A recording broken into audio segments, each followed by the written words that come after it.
47 में विकसित भारत बनने का संकल्प कभी भी अधूरा नहीं रह सकता है। ये सारे आंकड़े इस बात की गवाही देते हैं कि हम आगे बढ़ने वाले हैं, मेरे प्यारे देशवासियों। लेकिन उसके लिए आत्मविश्वास की जरूरत होती है, आत्मगौरव की जरूरत होती है और साथ साथ आत्मनिर्भर भारत होना भी बहुत जरूरी होता है। और इसलिए बीते वर्षों में हमारा कन्विक्शन रहा है कि भारत को हमें अब दूसरे देशों पर निर्भर रह करके नहीं जीना चाहिए, हमें आत्मनिर्भर बनना चाहिए। दुनिया में बहुत कुछ मिलता है, सस्ता मिलता है, जल्दी मिल सकता है, लेकिन उससे हमारा सामर्थ्य तैयार नहीं होता, न हमारे सामर्थ्य की कसौटी होती है। और इसलिए हमें भी अपनी क्षमताओं को बढ़ाना है, अपने हितों की सुरक्षा हमें खुद को करनी है। और इसलिए आत्मनिर्भर भारत का संकल्प बहुत दृढ़ता के साथ हम लेकर के आगे बढ़ रहे हैं। मेक इन इंडिया, स्वदेशी, वोकल फॉर लोकल, इन सारे क्षेत्रों में आज हर भारतीय का मन जुड़ रहा है। मेरे प्यारे देशवासियों, मैं आपको एक उदाहरण देता हूं सेमीकंडक्टर का। देश आजाद होने के बाद विश्व में तो सेमीकंडक्टर की चर्चा हो चुकी थी, हमारे यहां भी बातें होती थी, लेकिन सेमीकंडक्टर का कोई बड़ा प्लान हम आगे नहीं बढ़ा पाए। और आज स्थिति क्या है? आज की डिजिटल दुनिया में, आज की टेक्नोलॉजी में चिप का महात्म्य हम समझते हैं। कोई भी इलेक्ट्रॉनिक गुड्स होगा, हमारे मेडिकल इक्विपमेंट होंगे, हमारे ट्रांसपोर्ट के रास्ते होंगे, हर किसी में चिप अनिवार्य है। और इस चिप के बिना दुनिया थम जाए ऐसी स्थिति पैदा हो। और इसलिए भारत ने आत्मनिर्भर होने की दिशा में अपना सेमीकंडक्टर प्लान, बड़ा सेमीकंडक्टर प्लान, 3 सेमीकंडक्टर प्लांट शुरू हो चुके हैं। और मुझे बताया गया है कि वहां जो प्रोडक्शन हो रहा है वो एक्सपोर्ट होना शुरू हो चुका है। और मैं देशवासियों को कहना चाहता हूं, आने वाले 7-8 वर्ष में और 5, 7 या 8 सेमीकंडक्टर प्लांट बहुत ही जल्द शुरू होने वाले।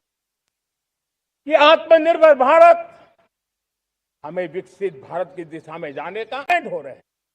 विश्व के कई देश अब इस क्रिटिकल मिनरल के विषय में भारत के पर भरोसा करने लगे हैं। मेरे प्यारे देशवासियों, जैसे सेमीकंडक्टर की बात हो, क्रिटिकल मिनरल की बात हो, वैसे ही जिस टेक्नोलॉजी की दिशा में हम जा रहे हैं, दुनिया जा रही है, उसमें एनर्जी का महत्व और बढ़ता चला जा रहा है। अब एनर्जी के बिना भी नई दुनिया को चलाना मुश्किल है। और इसलिए हमें चिप हो, एआई हो, डेटा सेंटर हो, हमें बहुत बड़ी मात्रा में बिजली की जरूरत होगी। एनर्जी सिक्योरिटी ये हमारे समय की मांग है। और इसलिए हमने पहले से ही उस दिशा में एक के बाद एक मजबूत कदम उठाए हैं। एनर्जी सिक्योरिटी का एक बड़ा माध्यम है परमाणु ऊर्जा, न्यूक्लियर एनर्जी। हमने पार्लियामेंट में शांति एक्ट पास कर करके एक नए लक्ष्य तरफ जाने का रास्ता तय कर लिया है। 2047 तक हम 100 गीगावाट न्यूक्लियर पावर का लक्ष्य लेकर के चल रहे हैं। इसी एक दशक में हम 5 नए न्यूक्लियर रिएक्टर शुरू करने का लक्ष्य लेकर के चल रहे हैं। इस वर्ष भारत ने फास्ट ब्रीडर न्यूक्लियर टेक्नोलॉजी में महारत हासिल करके एक अहम पड़ाव पार किया है और उसके कारण परमाणु ईंधन में आत्मनिर्भर बनने की दिशा में हमें एक बहुत बड़ा सफलता का कदम हमने रखा है। मेरे प्यारे देशवासियों, कई बार संसाधनों की कमी के कारण देश रुकता नहीं है, लेकिन रुकने का कारण सोच की सीमाएं होती हैं। जब सोच बंद जाती है, सीमाओं में सड़ने लग जाती है, तब हम अपने सामर्थ्य को भी पहचान नहीं पाते हैं। देश को आज कच्चे तेल पर निर्भर रहना पड़ रहा है और हमारी गलत सोच के कारण है। आप जान के हैरान हो जाएंगे, हमने समुद्री तट पे 99% हमारा समुद्री तट का पूरा हिस्सा ऐसी सोच के कारण नो गो एरिया घोषित करके रखा था। हमने ही समंदर के अंदर जाकर के एक्सप्लोरेशन न करने का निर्णय कर लिया था। ये सोच का दारिद्र्य था। हमने फैसला किया ये नहीं चल सकता। हमने उस 99% को, जो कभी नो गो एरिया हुआ करते थे, हमने उसको गो एहेड एरिया के रूप में खुला कर दिया है। और अब हम समुद्र के भीतर भी एक्सप्लोरेशन करने की और नए नए भंडार खोजने की दिशा में हम प्रवृत्त हैं, हम प्रयास कर रहे हैं। हमने पिछले वर्ष उसी दिशा में एक महत्वपूर्ण कदम रखते हुए समुद्र मंथन की घोषणा की थी और पिछले दिनों हमने 85,000 करोड़ रुपए इस काम के लिए आवंटित करके काम को गति देने का निर्णय कर लिया है। मेरे प्यारे देशवासियों, एनर्जी सिक्योरिटी, इसका मैंने कहा कि हमें ऑल्टरनेट स्रोतों की तरफ भी पूरी शक्ति लगाना बहुत जरूरी है और इसलिए ऊर्जा का सही इस्तेमाल बढ़ाते हुए भारत इसी दिशा में आज तेजी से काम कर रहा है। 2014 से पहले, मतलब आज से 12 साल पहले, हमारे देश में सिर्फ 70 शहरों में पाइप से गैस की व्यवस्था थी, पाइप से गैस डिस्ट्रीब्यूशन होता था।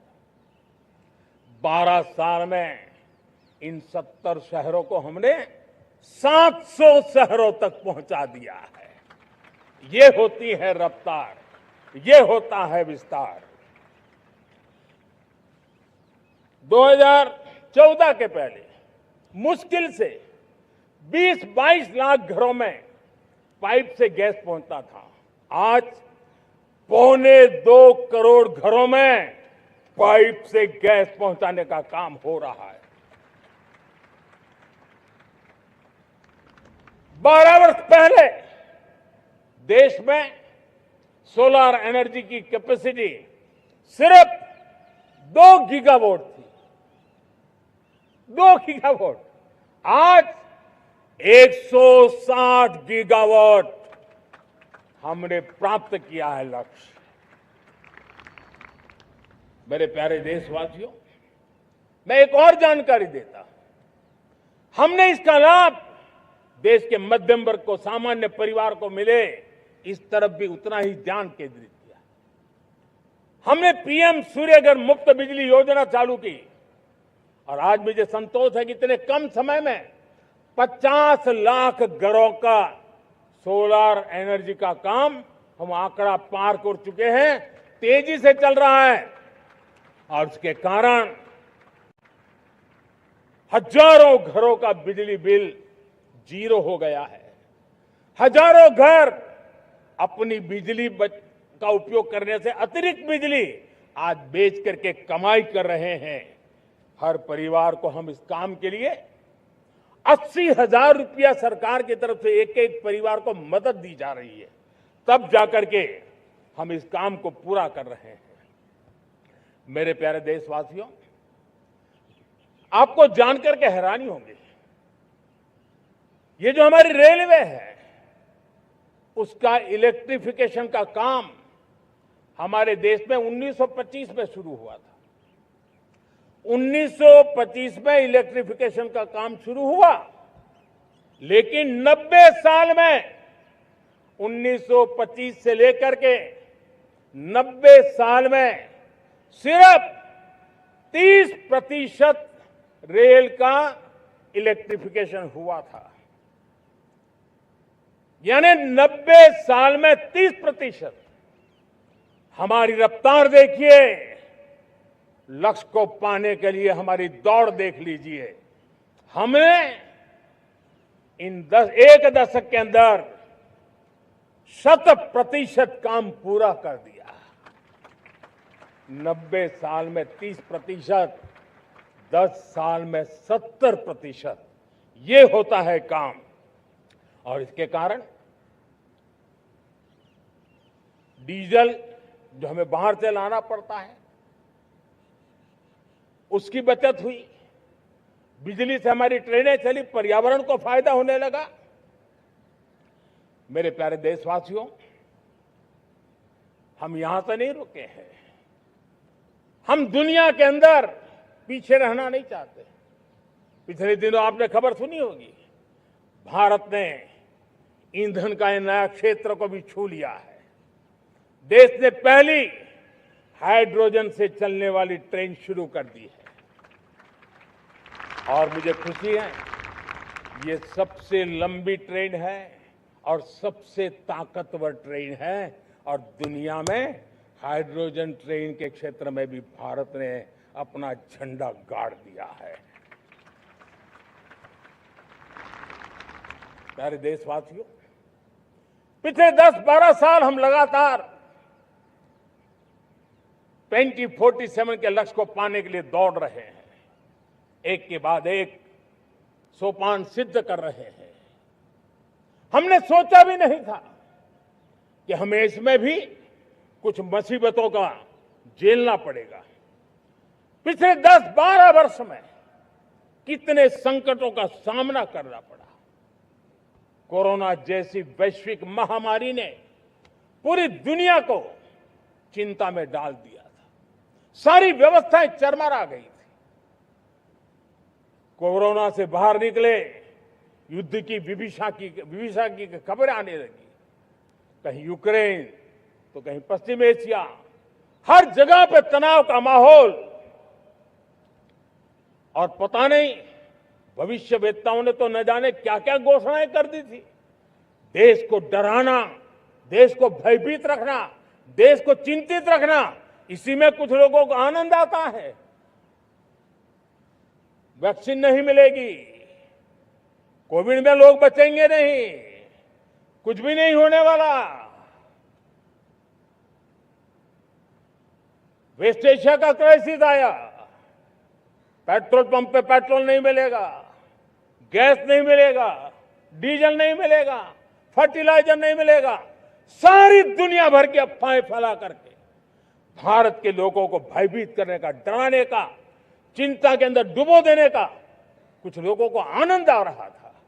लेकिन देश ने देख लिया कि पिछले 10-12 साल की सुविचारित योजनाएं रंग ला रही है और हम इतने बड़े संकट के बावजूद भी नागरिक देवो भव के मंत्र को लेकर के जीते हुए भारत ने जो तैयारियां की थी, एक के बाद एक कदम उठाया था।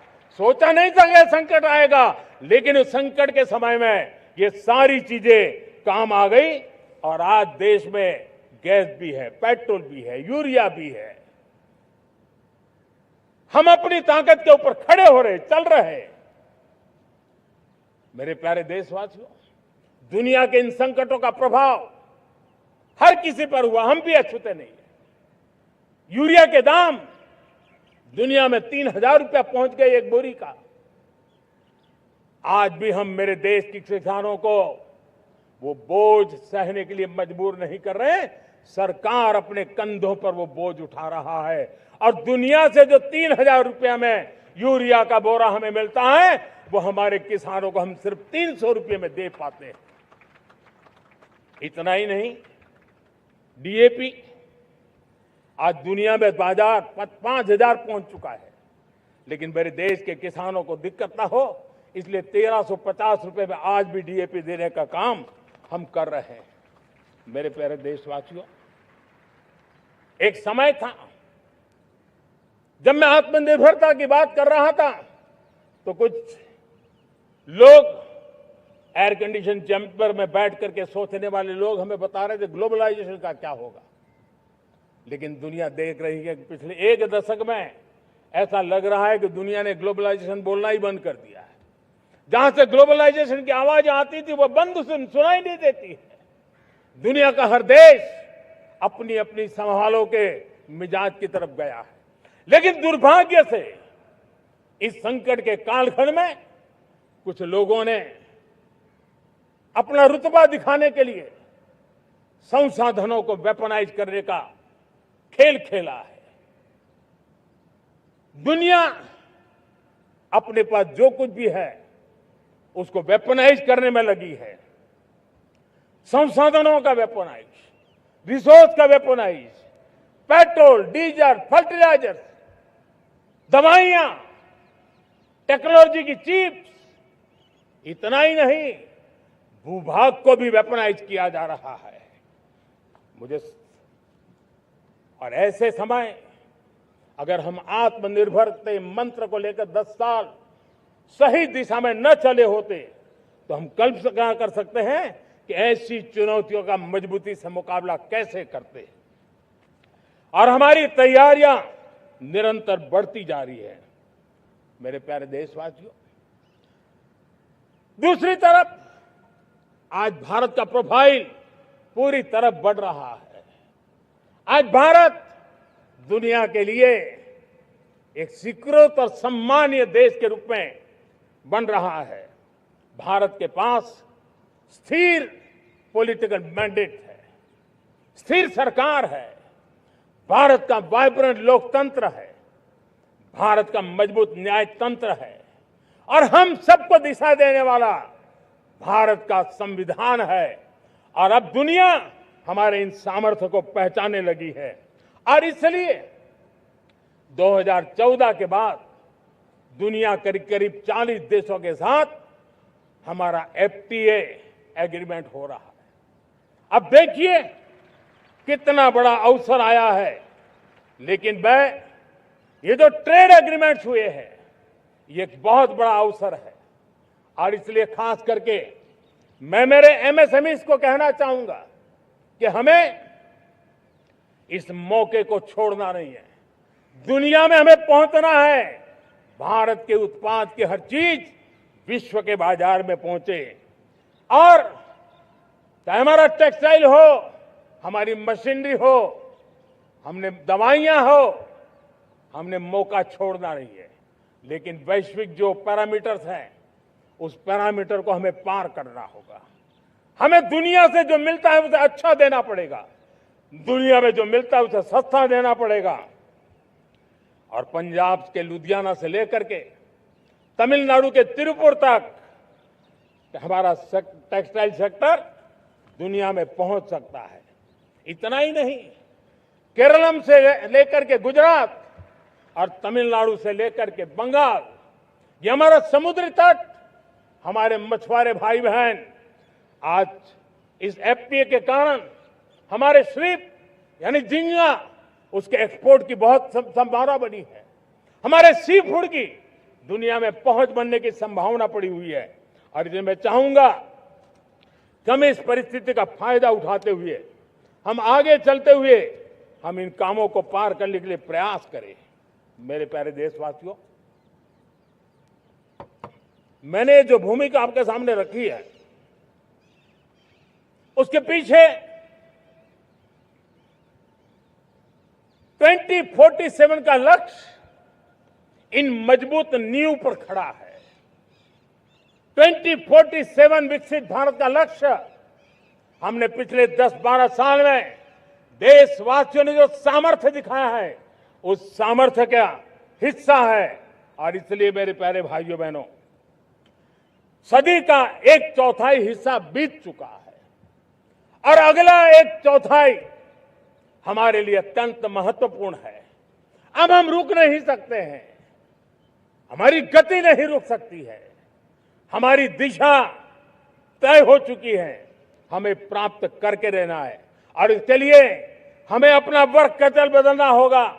हमारे वर्क कल्चर को बदलते हुए हमें हमारी सोच को भी बदलना होगा, हमें हमारे काम की गति को भी बदलना होगा। जो काम पिछले 5-7 दशक में नहीं हुए हैं, वो काम हमें आने वाले 5-7 साल में करने हैं। और मेरा भरोसा है मेरे देश की युवा शक्ति पर, मेरे देश के नौजवानों पर, मेरे देश की माताओं को बहनों पर, मेरे देश के किसानों पर, मेरे देश के मजदूरों पर कि हम इस सपने को साकार कर सकते हैं। और इसलिए हमें रिफॉर्म की गति को भी आगे बढ़ाना है। और जब मैं रिफॉर्म की बात कर रहा हूं, रिफॉर्म नहीं हमारे लिए कोई कंपल्सन है, नहीं रिफॉर्म ये हमारे के लिए कोई बजबड़ है। हमारे लिए रिफॉर्म ये कन्विक्शन है। आउट ऑफ कन्विक्शन हम रिफॉर्म एक्सप्रेस पर चल पड़े हैं और हम आने वाले दिनों में भी नेक्स्ट लेवल रिफॉर्म की ओर बढ़ने वाले हैं।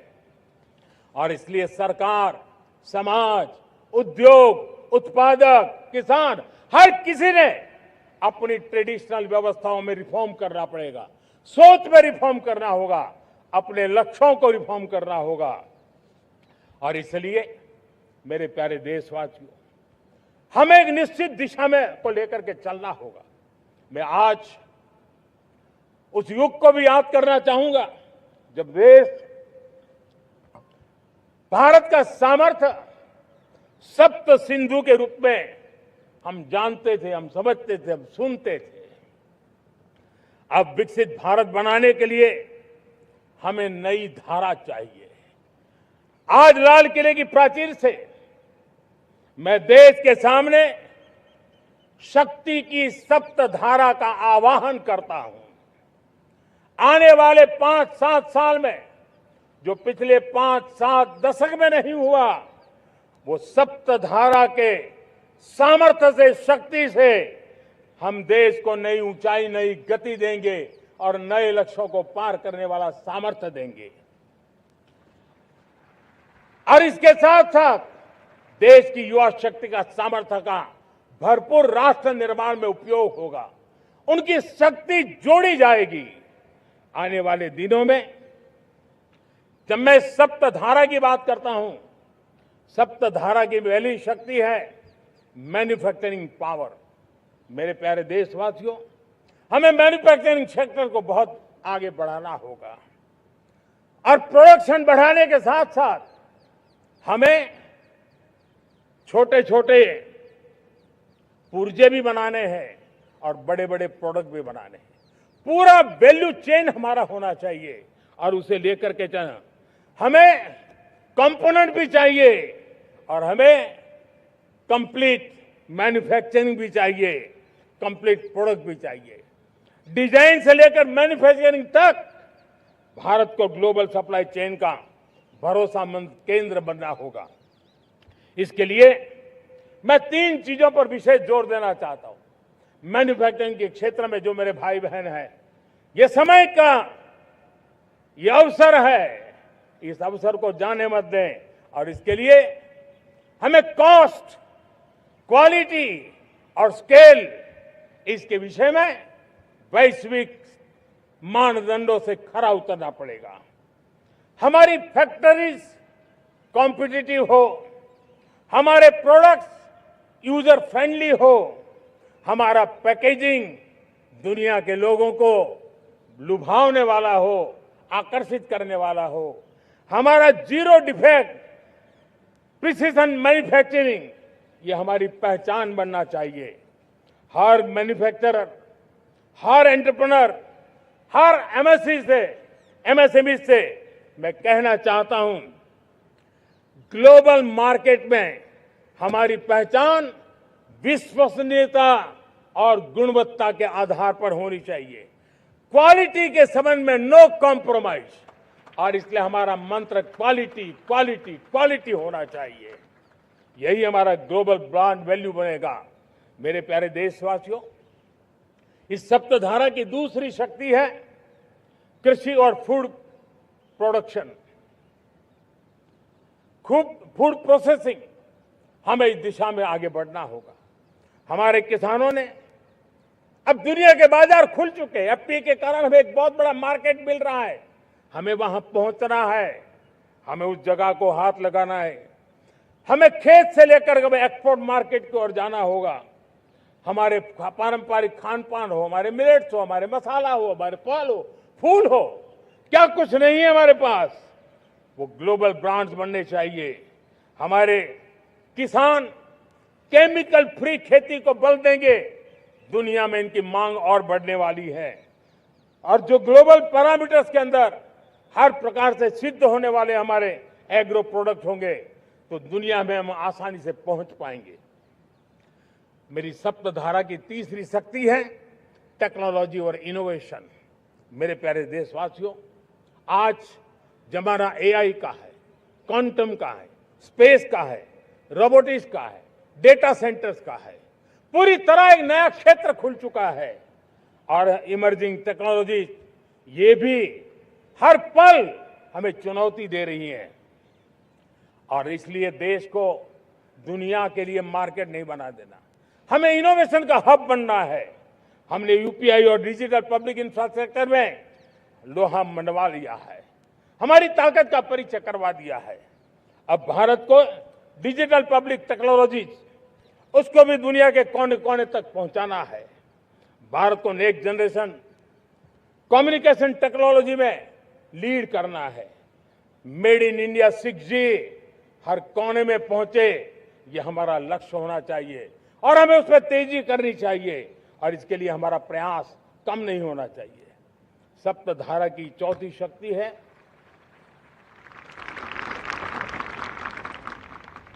गति शक्ति। ये गति शक्ति देश के अंदर सीमलेस फास्ट कनेक्टिविटी पर हमें बल देना होगा। शहरों को हाई स्पीड रेल से हमें जोड़ना होगा। मॉडर्न हाईवे चाहिए, इनलैंड वाटरवेज चाहिए, एयरपोर्ट चाहिए, मल्टी मॉडल लॉजिस्टिक की व्यवस्था चाहिए। हमें पोर्ट्स को सिर्फ सामान उतारना चढ़ाने की जगह नहीं, दुनिया के शिप्स आकर के लंगर हो जाए इतना नहीं, हमें हमारे पोर्ट्स को पोर्ट लेड डेवलपमेंट ग्रोथ की दिशा में हमें आगे बढ़ना होगा। हमारी पांचवी शक्ति है सप्तधारा की, वो है रक्षा शक्ति। और ये रक्षा शक्ति का महत्व हर प्रकार से है।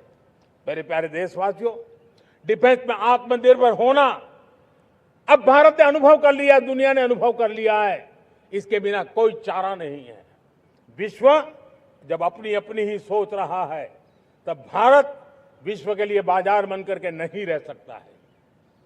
हमें डिफेंस के क्षेत्र में आत्मनिर्भर होना होगा। Next generation defence technology develop करके हमें ग्लोबल सप्लायर बनने की दिशा में हमें लक्ष्य लेकर के चलना है।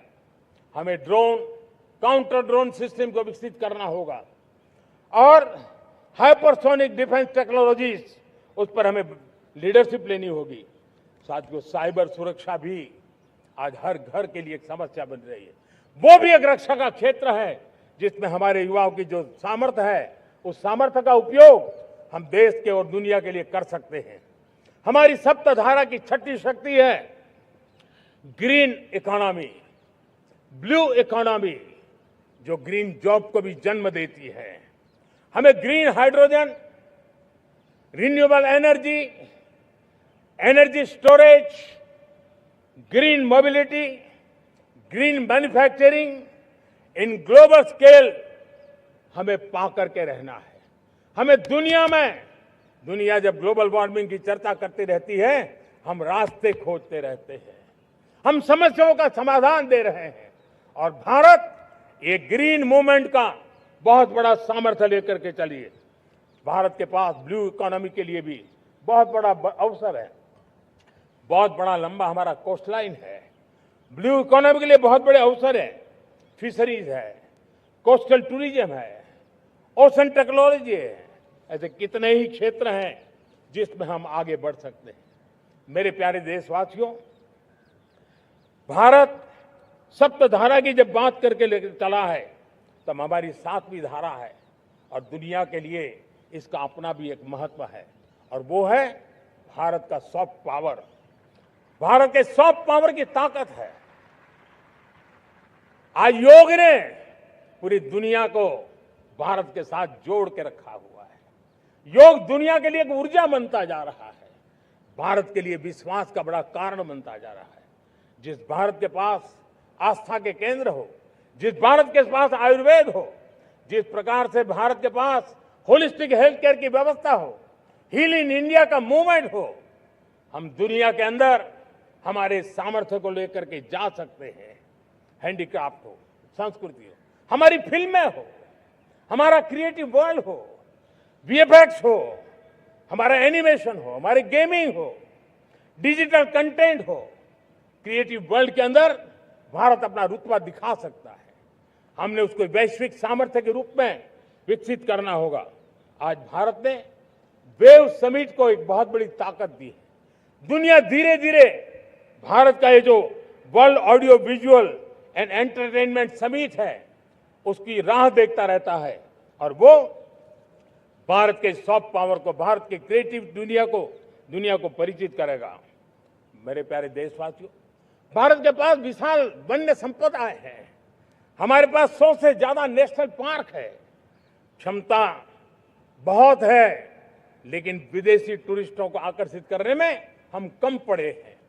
हमें मौका है हमारे सॉफ्ट पावर के माध्यम से दुनिया के टूरिस्टों को भारत के लिए आकर्षित करने का।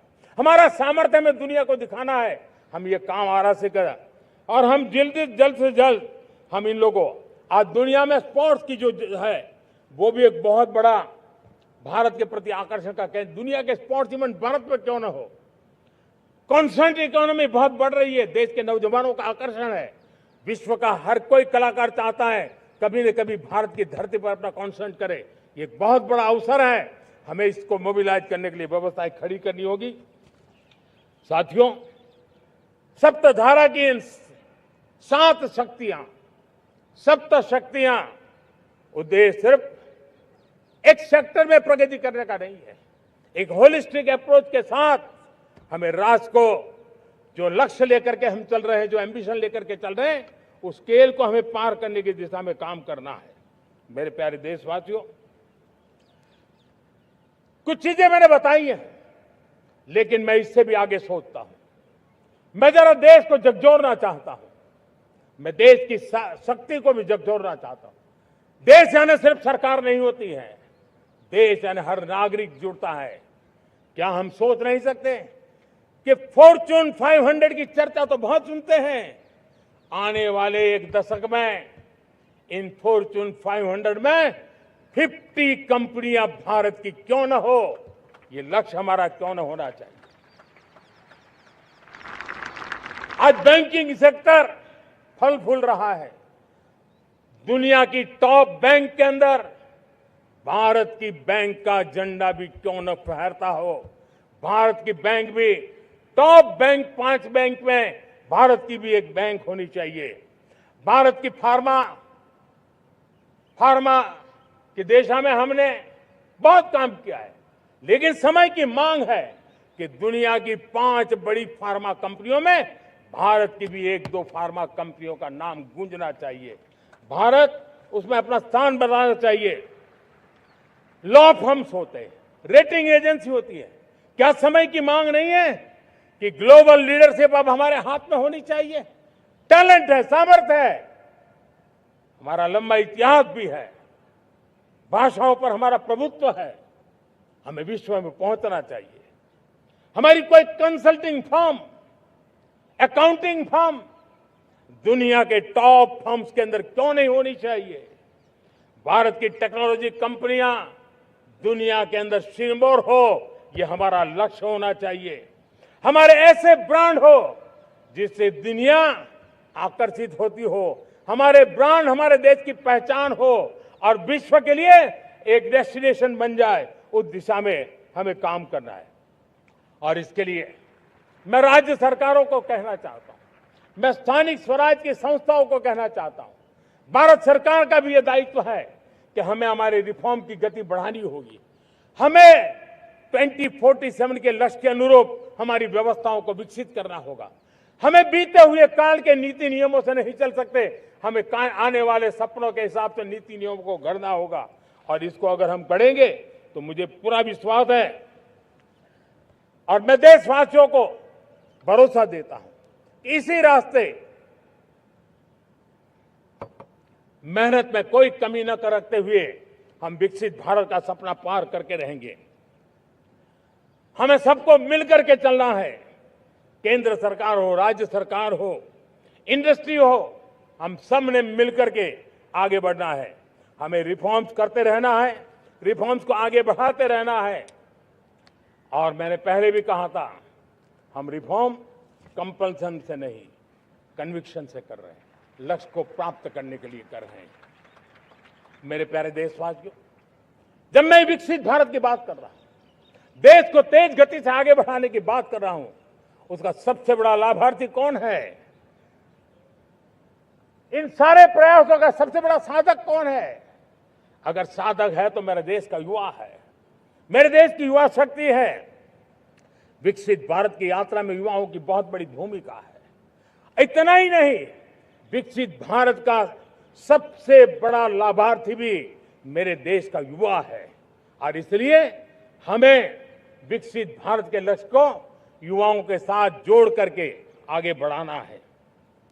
युवाओं हमारी सर्वोच्च प्राथमिकता के साथ हमें आगे बढ़ना है। साथियों, पिछले 10-12 साल में उस दिशा में बहुत कुछ हुआ है। स्टार्टअप इंडिया अभियान, आज पूरे देश में 2.5 लाख से ज्यादा रजिस्टर्ड स्टार्टअप बन गए। देश के नौजवान खुद तो काम कर रहे हैं, अनेकों को रोजगार दे रहे हैं। 1 लाख करोड़ रुपया इनोवेशन फंड भारत सरकार ने घोषित किया है। मैं देश को, नौजवानों को कहना चाहता हूं, आप अपने सपनों को लेकर के आइए, संसाधनों की कमी नहीं रहने देंगे। 1 लाख करोड़ रुपया आपके दिल दिमाग को सामर्थ्य देने का एक व्यवस्था हमने कर दी है। रिसर्च के नए अवसर मिले, डिजिटल इंडिया के नए सस्ते डेटा, ये युवाओं को सशक्त किया। दुनिया में सस्ता डेटा कहीं है तो भारत की धरती पर है। और देश के नौजवानों को उसने नई ताकत दी है। स्किल इंडिया हमने नेशनल प्रोग्राम बनाया है। स्पेस सेक्टर को हमने ओपन कर दिया। नेशनल ड्रोन पॉलिसी हमने बनाई है। खेलो इंडिया पॉलिसी बनाई है। 35 वर्षों तक एजुकेशन पॉलिसी नहीं थी, नई एजुकेशन पॉलिसी लेकर के आए हैं। और इसका फायदा मिडिल क्लास के परिवारों को हुआ है। साथियों, 2004 से 14 आंकड़ा मुझे देना चाहिए आपको। 2004 से 14 हमारे देश में 350 से भी कम यूनिवर्सिटी थी।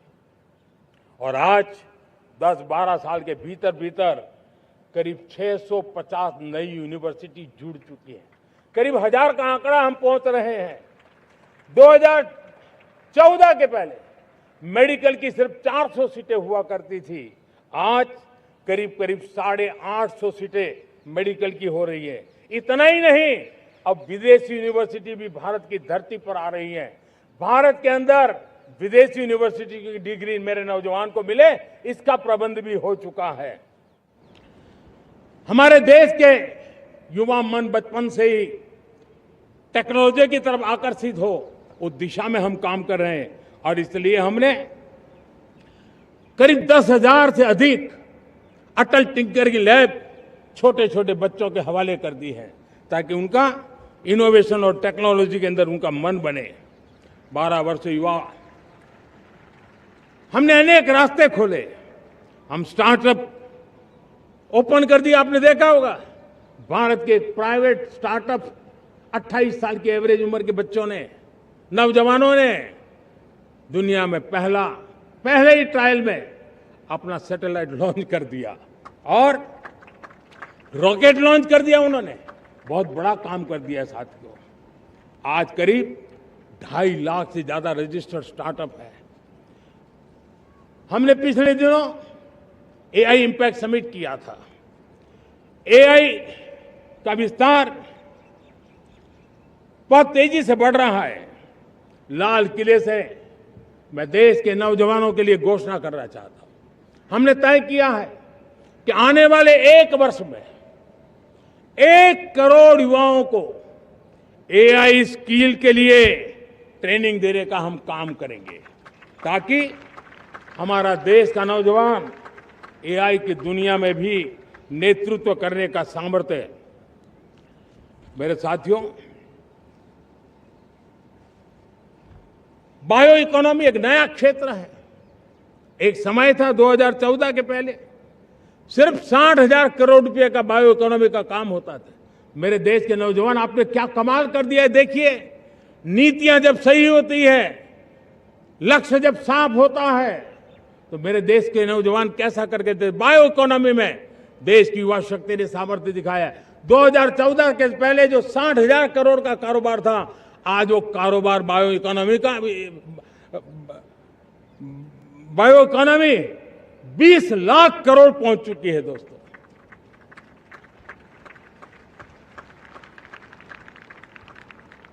दो 2009-10 का कालखंड था, सिर्फ 25 लाख इलेक्ट्रिक व्हीकल हमारे देश में बिके थे।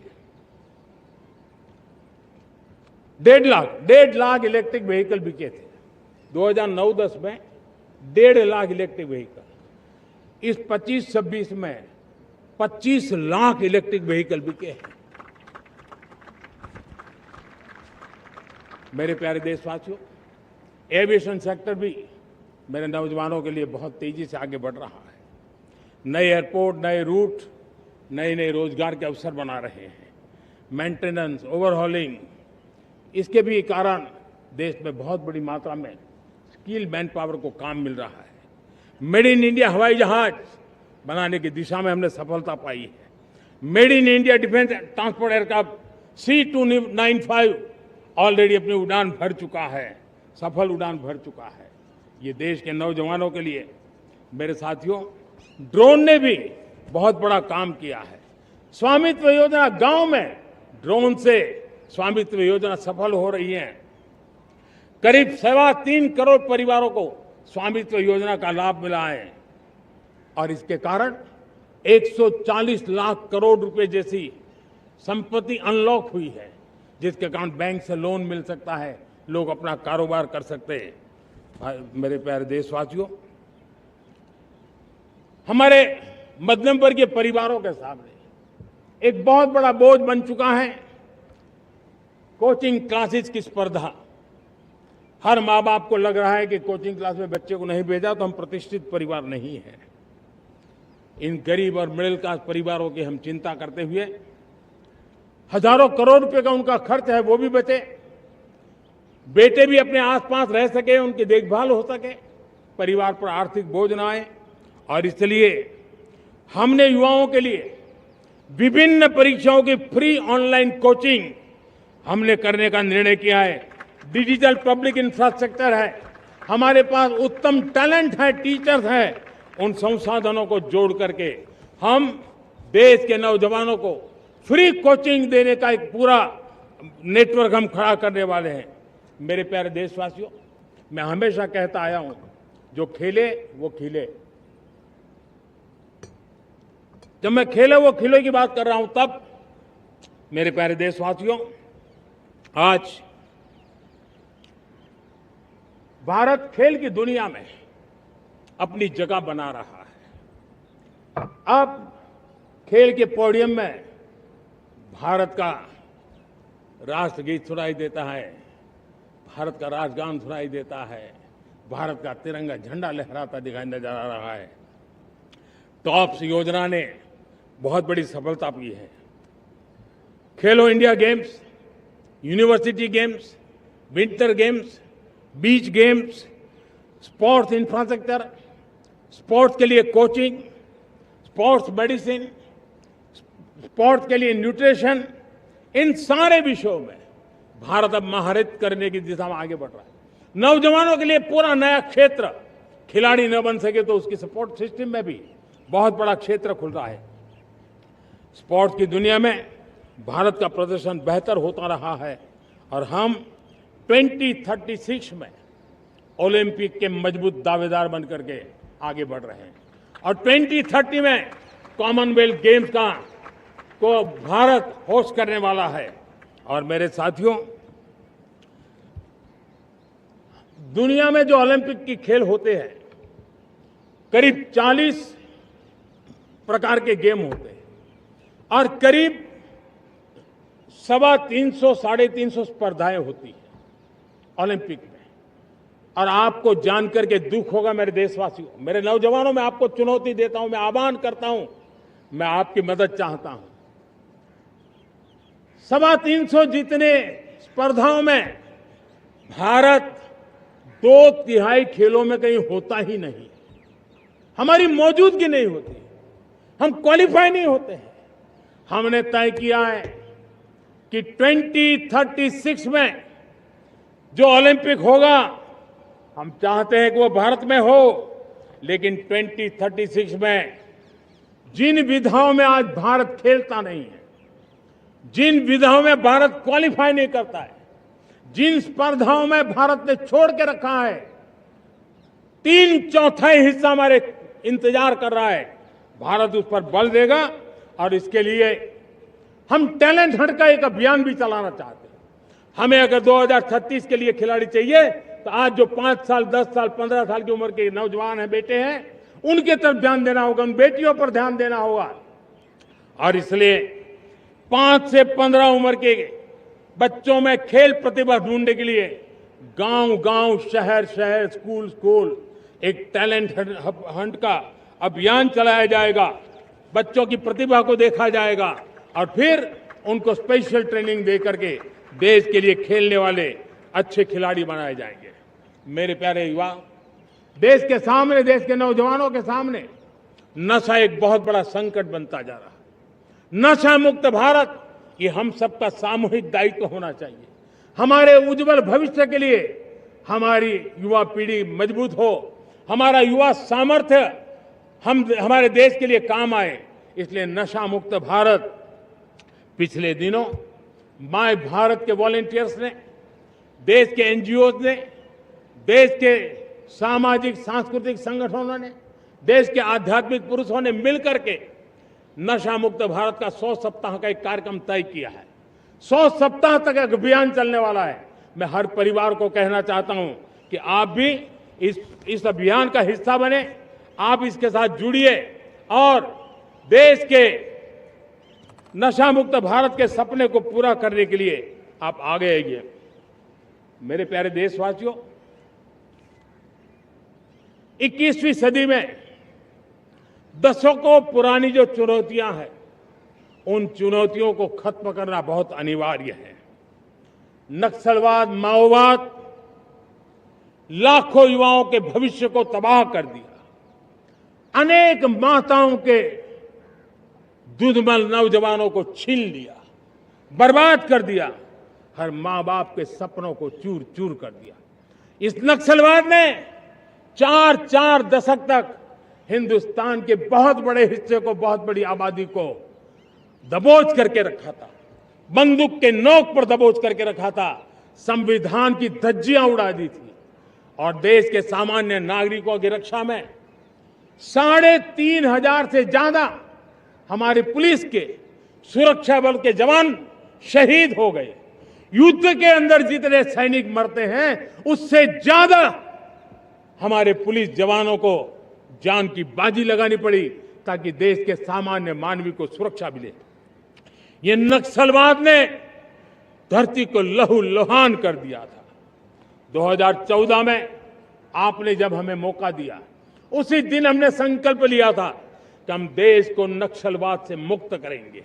और आज मुझे खुशी है कि नक्सली माओवादी हिंसा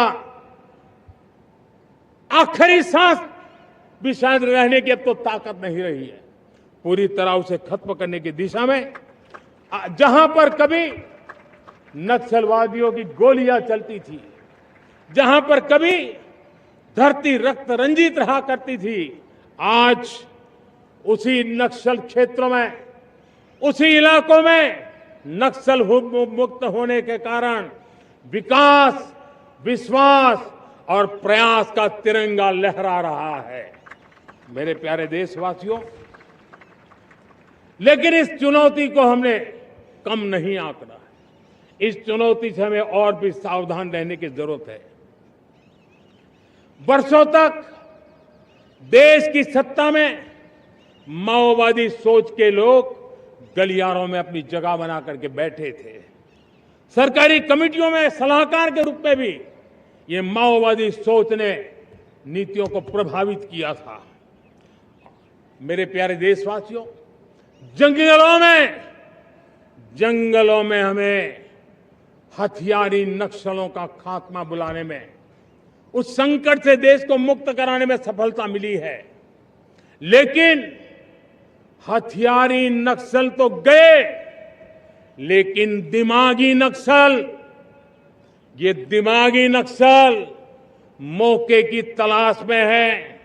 हिंसा, अराजकता के वो रास्ते खोज रहे हैं, समाज को गलत राह पर घसीटने के लिए भांति भांति के दांव कर रहे हैं। इन दिमागी नक्सलियों को पहचानना होगा, इन दिमागी नक्सलियों को आइसोलेट करना होगा और राष्ट्र को विकसित राष्ट्र बनाने की मुख्य धारा की ओर देश की युवा पीढ़ी को जोड़ना होगा। मेरे प्यारे देशवासियों, सुरक्षित भारत बनाना हम सबका दायित्व है। चुनौती सीमा के भीतर हो या सरहद से बाहर, भारत हर परिस्थिति के लिए तैयार है। आज युद्ध का नेचर बदल रहा है। अब युद्ध सीमा पर ही होता है, गारंटी नहीं है। आज युद्ध सीमा के अंदर, कहीं रिफाइनरी पे जाकर के, कहीं बैंकिंग सेक्टर को जाकर के, कहीं डेटा सेंटर को जाकर के, एक प्रकार से लड़ाई का नया रूप, इंफ्रास्ट्रक्चर तोड़े जा रहे हैं, फैक्ट्रियां तोड़ी जा रही है। हमने मिशन सुदर्शन चक्र की पिछले सालों घोषणा की थी, बहुत तेजी से उस पर काम चल रहा है। आज डिफेंस एक्सपोर्ट हमारा करीब 50 गुना बढ़ा है। करीब 100 देशों में हमारे अस्त्र शस्त्र पहुंच रहे हैं। वैश्विक पटल पर भारत की प्रतिष्ठा धीरे धीरे बढ़ रही है। बदलते हुए समय में अस्त्र शस्त्र की तरफ काम करना है, सैन्य बलों का सामर्थ्य बढ़ाना है, लेकिन साथ साथ नागरिकों को भी तैयार करना होगा। पिछली शताब्दी के युद्धों के अनुरूप जो सिविल डिफेंस की व्यवस्थाएं हमारे देश में विकसित हुई है, वो कालबाह्य हो चुकी है। और इसलिए मैं आज लाल किले से घोषणा कर रहा हूं कि हम आने वाले दिनों में सिविल डिफेंस का एक वाइब्रेंट नेटवर्क खड़ा करेंगे। आधुनिक व्यवस्थाओं से उनको परिचित कराएंगे। आधुनिक संकटों से नागरिकों को रक्षा करने की क्या व्यवस्था हो सकती है, एक बहुत बड़ा वॉलेंटरी फोर्स सिविल डिफेंस का आधुनिक चुनौतियों को पार करने वाला हम बनाने वाले हैं। मेरे प्यारे देशवासियों, राष्ट्र के निर्माण में आज हमारी बहनों बेटियों का योगदान हम सब के लिए बहुत बड़ा प्रेरणा का कारण बना हुआ है। फाइटर जेट हो या सिविल एविएशन, हमारी बेटियां सबसे आगे दिखाई दे रही है। खेलकूद का मैदान हो, हमारी बेटियां आगे दिखाई दे रही है। स्टेम एजुकेशन में भर्ती होने की प्रक्रिया हो, सबसे ज्यादा हमारी बेटियां आगे दिख रही है। आज सेना में भी एनडीए से जो बच्चियां निकली हैं, वो बड़े रौब के साथ देश की सेना का नेतृत्व करने का सामर्थ्य दिखाने लगी है। मेरी बेटियों की ताकत कैसी है। मैं पिछले दिनों साणंद में एक सेमीकंडक्टर प्लांट में गया। वहां आदिवासी बेटियां, देश के अलग अलग कोने से आई हुई बेटियां काम कर रही थी। वो उस गांव से आई थी जिन्होंने पासपोर्ट क्या होता है पता तक नहीं था। वो बेटियां विदेशों में गई, ट्रेनिंग लेकर के आई और आज चिप निर्माण का काम कर रही है और बड़े कॉन्फिडेंस, मैं जो उनका कॉन्फिडेंस देखा, मैं सचमुच में बहुत प्रभावित हुआ था। आज 3 लाख 3 करोड़ बहनों को हमने लखपति दीदी बनाने का लक्ष्य तय किया था, उसको पार कर लिया। अब हम 6 करोड़ लखपति दीदी बनाने के लक्ष्य को लेकर के आगे बढ़ रहे हैं। 3 करोड़ नई लखपति दीदी बनना मतलब ग्रामीण अर्थव्यवस्था में बहुत बड़ा बदलाव मातृशक्ति के द्वारा आने वाला है। मेरे प्यारे देशवासियों, आज पंचायतों में, नगर पालिका में, महानगर पालिका में बहुत बड़ी मात्रा में हमारी महिलाएं जनप्रतिनिधि बनकर के देश का मार्गदर्शन कर रही है, समस्याओं का समाधान कर रही है, बहुत ही सक्षम नेतृत्व दे रही है। और इसी को ध्यान में रखते हुए हमने पार्लियामेंट में नारी शक्ति वंदन अधिनियम पारित किया था, लेकिन किसी न किसी कारण से राजनीति के अखाड़े में पिछले 40 साल से ये सपना हमेशा राजनीतिक अखाड़े का शिकार हो गया है। मैं देश के सभी राजनीतिक दलों से आज लाल किले की प्राचीर से तिरंगे झंडे की छाया में खड़े होकर के प्रार्थना करता हूं, आग्रह करता हूं, आइए उन महिलाओं के सामर्थ्य के पुजारी बनिए, उन महिलाओं के सम्मान में आगे आइए और जल्द से जल्द हमारी माताओं बहनों को 33% विधानसभा और लोकसभा में उनको प्रतिनिधित्व मिले, वे भारत की नीति घड़तर के अंदर अपना योगदान दे। समय की मांग है और मैं सभी राजनीतिक दलों से फिर से आग्रह करता हूं, आइए महिला आरक्षण लागू करके महिला सम्मान में आप भी जुड़िए, आप भी यश लीजिए, आप भी क्रेडिट लीजिए, लेकिन मेरी माताओं बहनों को हक दीजिए। मेरे प्यारे देशवासियों, विकसित भारत का संकल्प तभी पूरा होगा जब विकास अंतिम व्यक्ति तक पहुंचेगा। 2014 से पहले सिर्फ 25 करोड़ लोगों के पास सोशल सिक्योरिटी का कवर था, सिर्फ 25 करोड़ के पास। साथियों, पिछले 5-7 दशक में सिर्फ 25 करोड़, हमने एक दशक के भीतर भीतर 100 करोड़ देशवासियों को सोशल सिक्योरिटी का कवच दिया है। आयुष्मान भारत योजना से 70 साल की उम्र के बुजुर्गों से भी आज 5 लाख रुपए तक मुफ्त दवाई की व्यवस्था हो रही है। करोड़ों करोड़ों परिवारों को इसके कारण बहुत बड़ी सुविधा मिली है। और इस आयुष्मान कार्ड के कारण 2 लाख करोड़ रुपया जो दवाई और ऑपरेशन के पीछे खर्च होना था, वो मेरे परिवारों के बच्चे हैं। वो गरीब परिवार है, वो मध्यम वर्ग के परिवार है, उनको इतनी बड़ी। मेरे प्यारे देशवासियों, आज मुझे एक काम के लिए आपकी मदद चाहिए। मैं आप सबसे एक मदद मांग रहा हूं। सभी नौजवानों से मैं चाहता हूं कि आप इसका नेतृत्व करिए। आपका 1 या 2 घंटे देश को बहुत बड़ी शक्ति देने वाले हैं। आपको लगेगा 1-2 घंटे में मैं देश की क्या शक्ति, मैं बताता हूं, आप बहुत बड़ी शक्ति बनने वाले हैं। और इसलिए हर घर में वातावरण बने। इन दिनों देश में जनगणना का काम हो रहा है, सेंसस का काम हो रहा है, गिनती चल रही है। और गिनती सिर्फ आंकड़ों से बात बनती नहीं है, उसकी बारीकियों से नीतियां बनती हैं, योजनाएं बनती हैं, देश आगे बढ़ने की अपनी रूपरेखा तैयार करता है। और इसलिए सटीक जानकारियां होना बहुत जरूरी है।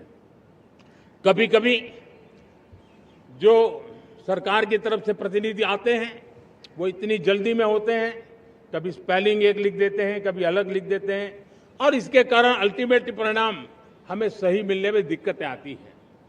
अब जब टेक्नोलॉजी अवेलेबल है और इस बार निर्णय किया है, आप स्वयं भी जनगणना में अपनी जानकारियां अपने मोबाइल फोन से भर करके दे सकते हैं।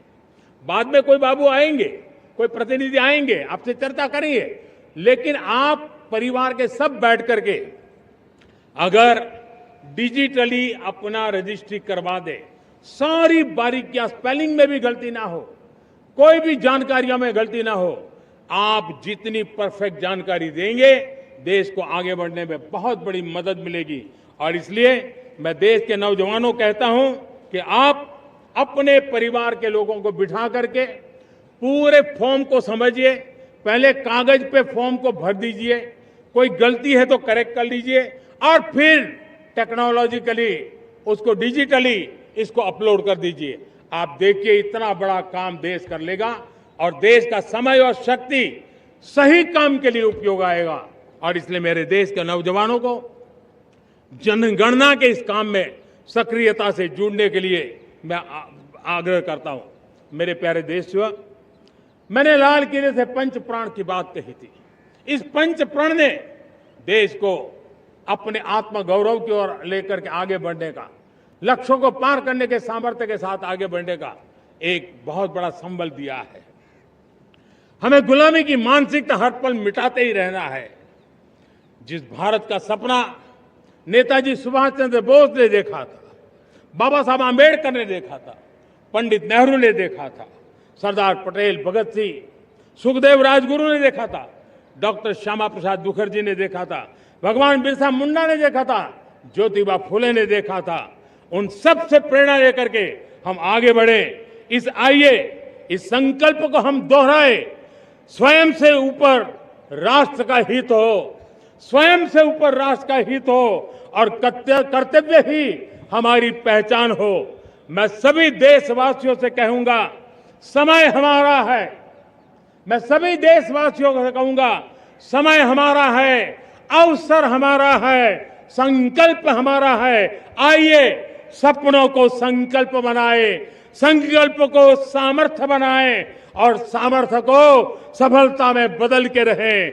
आइए हर कदम को विकास का कदम बनाएं, कदम से कदम मिलाएं, मन से मन मिलाएं, लक्ष्य से जुड़े रहे।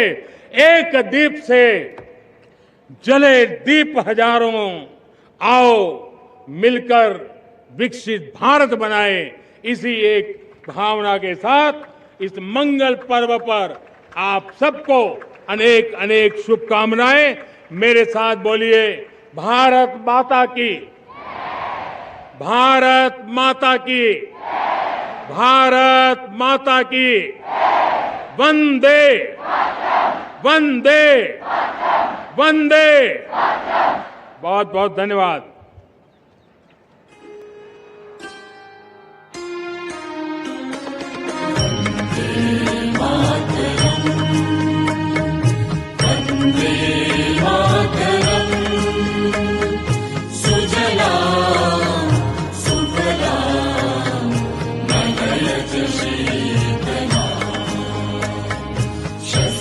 श्यामला मातरम, वंदे मातरम।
माननीय प्रधानमंत्री श्री नरेंद्र मोदी ने देश के 80वें स्वाधीनता दिवस समारोह के अवसर पर राष्ट्र को संबोधित किया। राष्ट्र की एकता और अखंडता के प्रतीक तिरंगे के रूप में सैकड़ों की संख्या में गुब्बारे लाल किला परिसर और उसके आसमान को एक नई आभा, एक नया सौंदर्य, एक नया कलेवर प्रदान कर रहे हैं। मानो सारे माहौल में देश प्रेम की आभा, उसकी गरिमा चमक रही हो, परिलक्षित हो रही हो। माननीय प्रधानमंत्री महोदय उपस्थित जन समूह का अभिवादन करते हुए हाथ हिलाकर और उन्हें पूरे उत्साह के साथ उनके इस अभिवादन का जवाब मिल रहा है। The Prime Minister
and the opportunity to choose our own direction. India has traveled a long way, rising above challenges, finding its own path, and reaching for greater heights. The word that best describes the moment is gratitude. The Prime Minister, in his car, a cavalcade moving. The word at the moment, gratitude.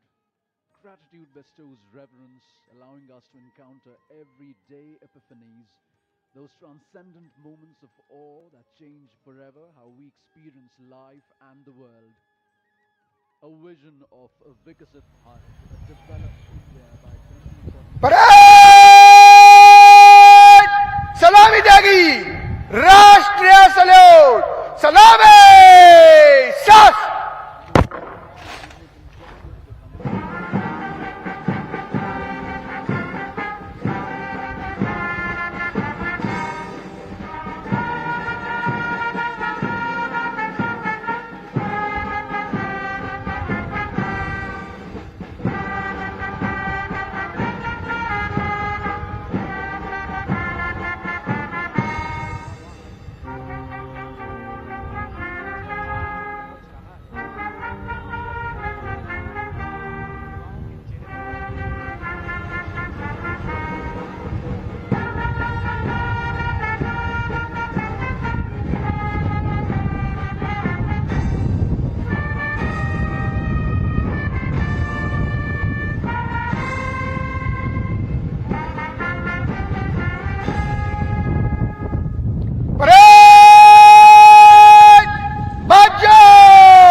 आज के युवा और ऊर्जावान parade commander युवा IPS अधिकारी विमल कुमार पाठक पूरे गर्व और जोश के साथ मंच की ओर अग्रसर हैं।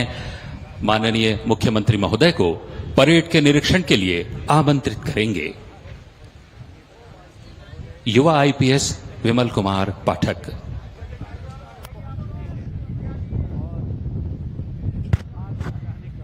स्वतंत्रता दिवस परेड आपके निरीक्षण के लिए तैयार है श्रीमान। यही वो समय है जिसका इन सभी को शायद बड़ी शिद्दत से इंतजार रहता है और सही अर्थों में कहें तो देश के सर्वोच्च नेतृत्व को इतने करीब देखकर उनसे प्रत्यक्ष संवाद करके। माननीय मुख्यमंत्री महोदय श्री विष्णुदेव साय जी निरीक्षण वाहन पर पधार चुके हैं। उनके साथ में हैं प्रदेश के पुलिस महानिदेशक महोदय श्री अरुण देव गौतम जी और परेड कमांडर आईपीएस विमल कुमार पाठक।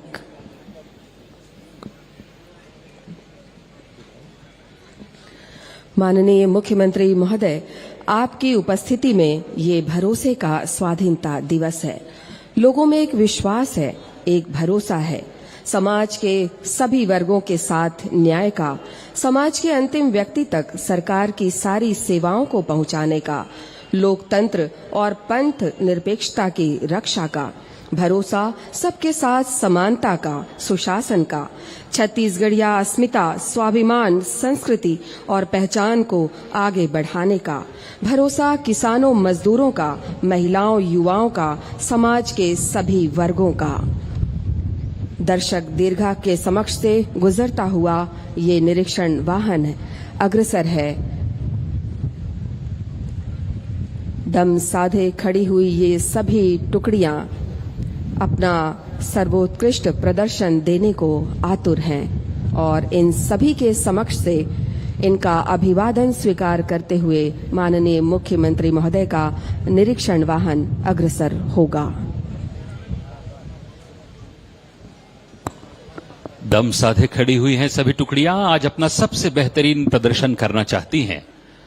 माननीय मुख्यमंत्री महोदय का निरीक्षण वाहन सबसे पहले क्रम पर सीमा सुरक्षा बल उप निरीक्षक कुलदीप सिंह 133वीं वाहिनी बीएसएफ के नेतृत्व में, दूसरे क्रम पर है केंद्रीय रिजर्व पुलिस बल उप निरीक्षक विजेंद्र सिंह 211वीं वाहिनी सीआरपीएफ थनौद नवा रायपुर के नेतृत्व में, भारत तिब्बत सीमा पुलिस का नेतृत्व कर रही हैं निरीक्षक सुश्री दुर्गु देवी 29वीं वाहिनी आईटीबीपी जबलपुर, केंद्रीय औद्योगिक सुरक्षा बल सीआईएसएफ नेतृत्व कर रहे हैं उप निरीक्षक अशोक कुमार 3री वाहिनी सीआईएसएफ भिलाई, सशस्त्र सीमा बल उप निरीक्षक नितिन यादव 28वीं वाहिनी अंतागढ़ के नेतृत्व में,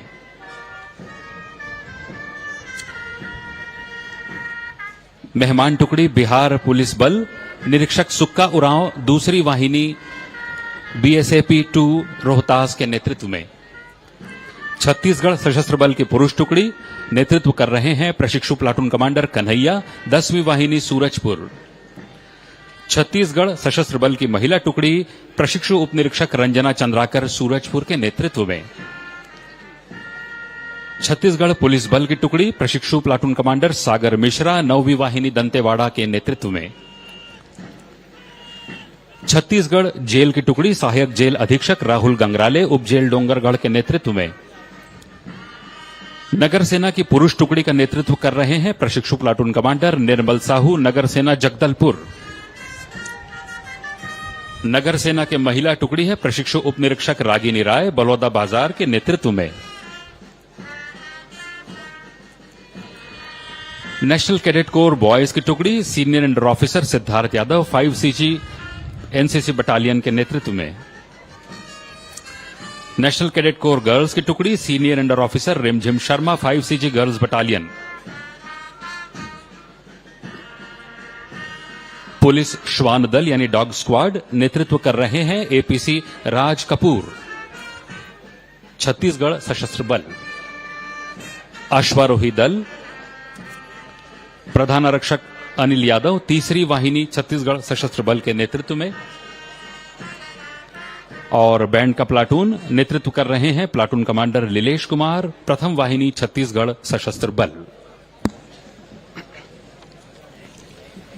जन जन के प्रिय मुख्यमंत्री जी के सामने आज अपना सर्वश्रेष्ठ प्रदर्शन कर ये टुकड़ियां आश्वस्त करना चाहती हैं कि देश और प्रदेश का भविष्य मजबूत हाथों में सुरक्षित है।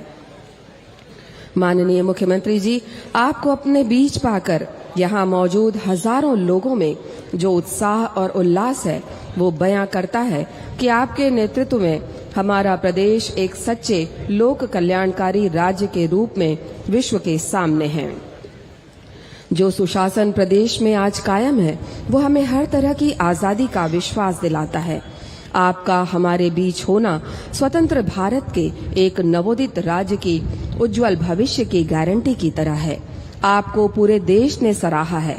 प्रदेश के कोटि कोटि लोगों की दुआएं आपके साथ हैं और 2.5 करोड़ से भी अधिक लोगों का विश्वास आपके साथ है कि छत्तीसगढ़ आपके नेतृत्व में बहुत तेजी से विकास की नई ऊंचाइयों को छू रहा है।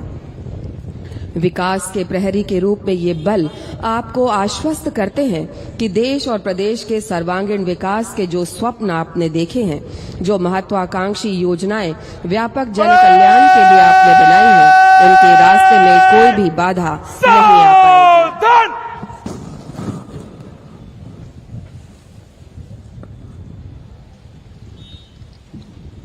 निरीक्षण वाहन मंच के ठीक सामने पहुंच चुका है।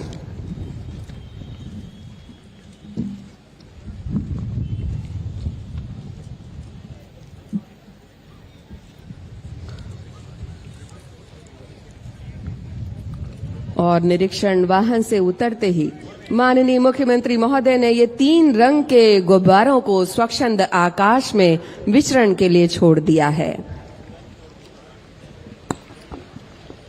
आपको बता दें कि अब हार्श फायर में 3 राउंड फायर होंगे। हार्श फायर के दौरान राष्ट्रगान की धुन 3 हिस्सों में बजाई जाएगी। पहले 2 हिस्सों में राष्ट्रगान की धुन आधी आधी बजेगी। तीसरे फायर के बाद राष्ट्रगान की धुन जब पूरी बजेगी तब सभी लोग सावधान की मुद्रा में खड़े होंगे और सभी वर्दीधारी अधिकारी सैल्यूट करेंगे। परेड कमांडर विमल कुमार पाठक अपना स्थान ग्रहण करने के लिए जा रहे हैं। इसके बाद हार्श फायर होगा।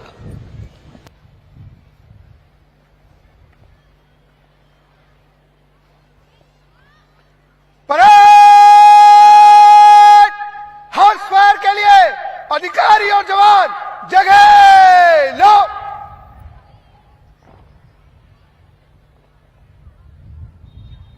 परेड हार्स फायर के लिए एक आवाजी कारतूस भर।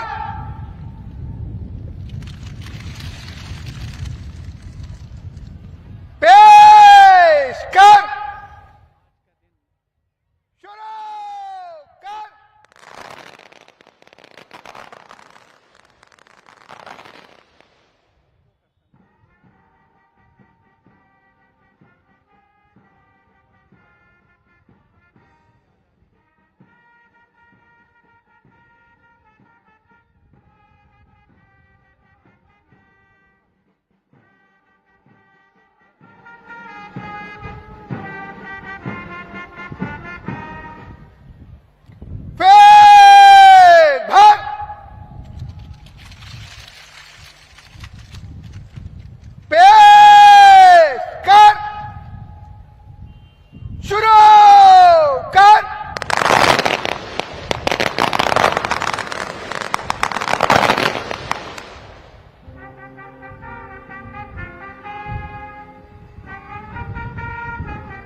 कृपया सभी सावधान खड़े हो जाएं और वर्दीधारी अधिकारी सैल्यूट करेंगे। पेश कर। शुरू कर।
चलेगी? राष्ट्रपति की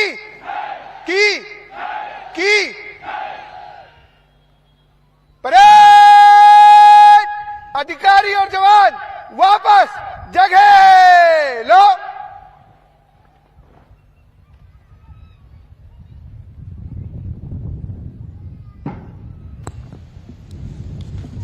परेड निकट लाइन चल। परेड बगल साथ। परेड तीनों तीन के कूच कॉलों में मंच से गुजरेगी। परेड तीनों तीन में दाहिने चलेगी। दाहिने बोल। राष्ट्रपति की जय के नारे महामहिम राष्ट्रपति देश के लोकतंत्र, गणतंत्र और संपूर्ण प्रभुत्व संपन्नता के प्रतीक हैं। उनकी जय देश के एक एक स्वतंत्र भारतीय की जय है। और अब एक जबरदस्त मार्च पास्ट हमारे सामने होगा। इस परेड को जानदार और शानदार बनाने के लिए इन टुकड़ियों ने सुबह शाम काफी मेहनत की है। इस परेड मैदान का कोई भी हिस्सा ऐसा नहीं होगा जो इन जवानों के श्रम सीगरों से पगा नहीं होगा। इनके उम्दा प्रदर्शन पर हम तालियों से इनका अभिनंदन और स्वागत करेंगे। सधे हुए कदमों से आगे बढ़ते ये parade commander, second officer in command और प्लाटून कमांडर्स, आज ये अनुशासित बल मानो उद्घोष करना चाहता है कि इनसे बेहतर कोई नहीं। रौबीली चाल के साथ ये सभी लीडर्स हमारे सामने उपलब्ध हैं और प्रदर्शन करने जा रहे हैं।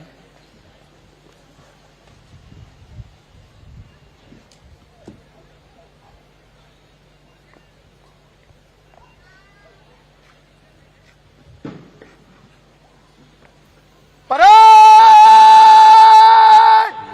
बाएं से तेज चल। हाँ, इसको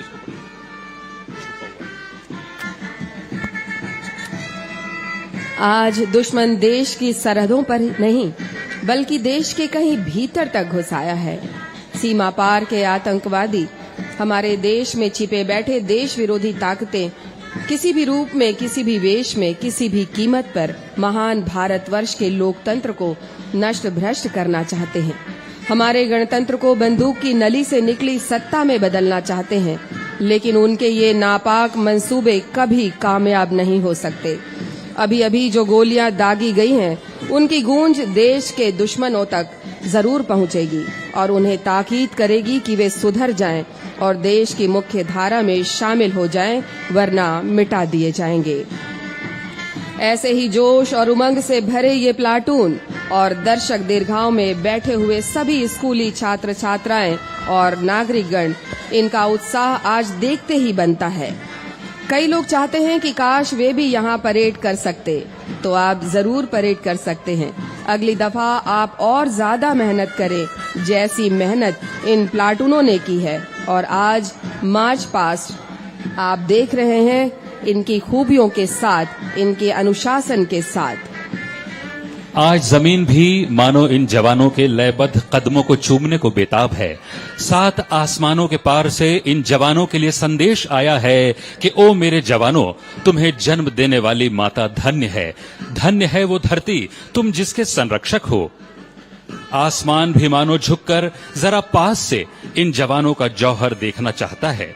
इन जवानों का हर कदम इनके संकल्प को और मुखरित करता है कि जरूरत पड़ी तो हम इस देश की पवित्र मिट्टी का अपने लहू से अभिषेक करेंगे, अपनी मेधा को पैना करेंगे, अपनी मेहनत और दृढ़ चरित्र को अपना हथियार बनाकर अपने प्यारे भारतवर्ष को विश्व का सिरमौर बनाएंगे। सधी हुई अनुशासित और एकताबद्ध चाल, रैंक से रैंक, फाइल से फाइल मिलाकर चलती है टुकड़ियां आत्मनियंत्रण और शक्ति का गजब नमूना पेश कर रही हैं। आंखों में गर्व, मन में संकल्प और हाथों में शौर्य की प्रतीक किर्च लिए हुए सबसे आगे चल रहे हैं परेड कमांडर विमल कुमार पाठक। उनके ठीक पीछे second officer in command DSP Nishant Gaurav Kurre. और इनके ठीक पीछे है सीमा सुरक्षा बल की टुकड़ी, उप निरीक्षक कुलदीप सिंह 133वीं वाहिनी सोनपुर के नेतृत्व में। मंच की ओर अग्रसर है केंद्रीय रिजर्व पुलिस बल की टुकड़ी उप निरीक्षक विजेंद्र सिंह 211वीं वाहिनी थनौद रायपुर के नेतृत्व में।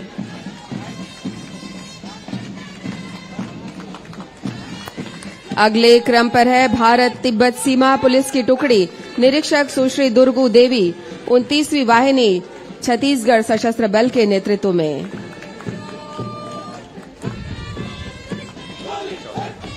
केंद्रीय औद्योगिक सुरक्षा बल की टुकड़ी मंच के ठीक सामने है उप निरीक्षक अशोक कुमार 3री वाहिनी भिलाई के नेतृत्व में। सशस्त्र बल सीमा बल की टुकड़ी उप निरीक्षक नितिन यादव 28वीं वाहिनी अंतागढ़ के नेतृत्व में। और मंच की ओर अग्रसर है अतिथि राज्य बिहार पुलिस की टुकड़ी निरीक्षक सुक्का उरांव 2री वाहिनी रोहतास के नेतृत्व में। मंच की ओर अग्रसर है छत्तीसगढ़ सशस्त्र बल पुरुष की टुकड़ी प्रशिक्षु प्लाटून कमांडर कन्हैया 10वीं वाहिनी सूरजपुर के नेतृत्व में। मंच की ओर अग्रसर है छत्तीसगढ़ सशस्त्र बल महिला की टुकड़ी प्रशिक्षु उप निरीक्षक रंजना चंद्राकर सूरजपुर के नेतृत्व में। छत्तीसगढ़ पुलिस की टुकड़ी प्रशिक्षु पीसी सागर मिश्रा 9वीं वाहिनी दंतेवाड़ा के नेतृत्व में। अगले क्रम पर छत्तीसगढ़ जेल पुलिस की टुकड़ी सहायक जेल अधीक्षक राहुल गंगराले उप जेल डोंगरगढ़ के नेतृत्व में। नगर सेना पुरुष की टुकड़ी प्रशिक्षु प्लाटून कमांडर निर्मल साहू नगर सेना जगदलपुर के नेतृत्व में।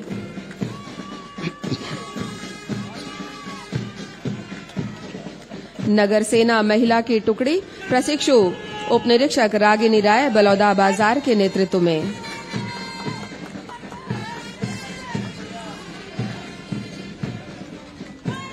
देश का सुनहरा भविष्य एनसीसी बॉयज की टुकड़ी senior under officer Siddharth Yadav 5वीं छत्तीसगढ़ बटालियन के नेतृत्व में। हम भारत की बेटी हैं का उद्घोष करती एनसीसी गर्ल्स की टुकड़ी सीनियर अंडर ऑफिसर रिमझिम शर्मा 5वीं छत्तीसगढ़ गर्ल्स बटालियन के नेतृत्व में। और पुलिस का dog squad APC Raj Kapoor 2री वाहिनी छत्तीसगढ़ सशस्त्र बल के नेतृत्व में।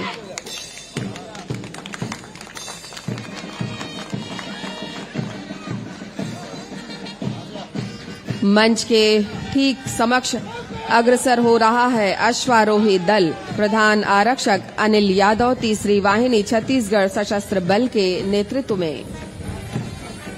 इस भव्य परेड मैदान के ठीक बीचों बीच अपनी लयात्मक धुन से इन सभी को अग्रसर होने की प्रेरणा देता बैंड का प्लाटून कमांडर लीलेश कुमार 1म वाहिनी छत्तीसगढ़ सशस्त्र बल के नेतृत्व में।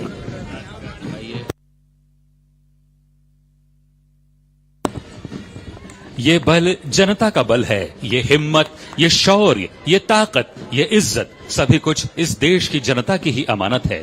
ये वर्दी जिसे ये शान से पहनते हैं देश की अमानत है। एक बहुत ही दमदार मार्च पास्ट हमने देखा। ये वो जवान हैं जिनकी बाजुओं में आंधियों का जोर है, जिनकी धड़कनों में बादलों का शोर है। ये इस चमन के बागवान हैं और इनके इरादे माउंट एवरेस्ट से भी ऊंचे हैं।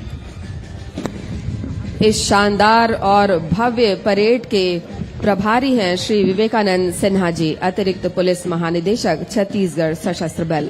सहायतार्थ श्री सदानंद कुमार पुलिस उप महानिरीक्षक रायपुर श्री सूरज सिंह परिहार सेनानी 4थी वाहिनी छत्तीसगढ़ सशस्त्र बल माना रायपुर। श्रीमती मेघा टेम्भूरकर सेनानी 3री वाहिनी छत्तीसगढ़ सशस्त्र बल अमलेश्वर दुर्ग। जिन अधिकारियों की भूमिका सराहनीय रही है उनमें है उप सेनानी सुश्री रमा पटेल श्रीमती प्रज्ञा मेश्राम, सहायक सेनानी Sanjay Diwan Alok Tiwari Shrimati Iffat Ara Khairani Shri Augustine Luksdas, company commander Shashi Bhushan Singh Shaikh Ayub, platoon commander Dinesh Singh Rambir Singh Yadav Ram Swaroop Ram, प्रशिक्षु प्लाटून कमांडर खेमराज साहू पुष्पेंद्र नाथ, सहायक प्लाटून कमांडर जालेश्वर सिंह दाऊराम पैकरा, प्रधान आरक्षक अभय सिंह राजकुमार तंवर अनुज सिंह सुरेंद्र चंदेल, आरक्षक रणजीत धीवर परमेश्वर कुरेटी विनोद कुमार भास्कर चेतन कुमार, आरक्षक लीलेश यादव, संदीप कुमार कश्यप, मनदीप मरकाम, विजय कुमार निर्मलकर, जयपाल सिंह और सभी प्लाटूनों के ड्रिल इंस्ट्रक्टर्स और ऑफिसर्स के अलावा इस परेड मैदान की देखरेख साज सज्जा में लगे हुए हर एक व्यक्ति को आज की इस सफलता का श्रेय जाता है। आज के इस भव्य परेड के उत्कृष्ट प्रदर्शन का श्रेय जाता है। यहाँ मौजूद हजारों लोग इन परेड की प्रशंसा कर रहे हैं। करतल ध्वनि से तालियों की आवाज के साथ सबकी हौसला अफजाई कर रहे हैं, स्वागत और अभिनंदन कर रहे हैं।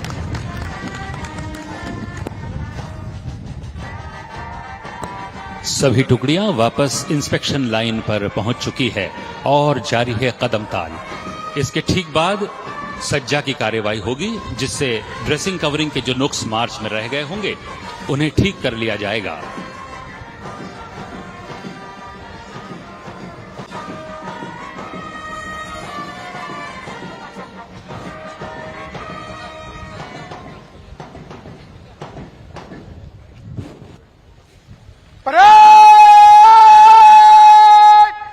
आगे बढ़ेगी।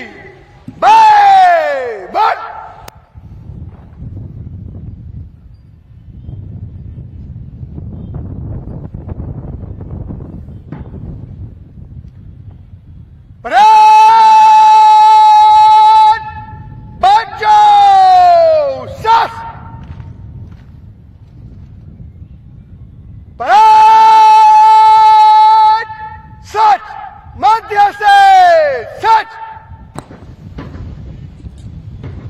सज्जा की कार्यवाही,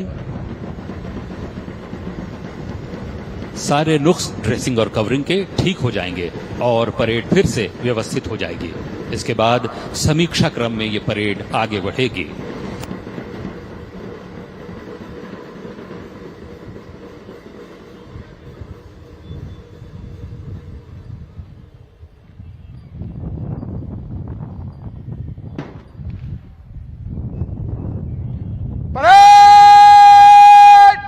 समीक्षा क्रम में आगे बढ़ेगी। संतोष मध्य से तेज चल।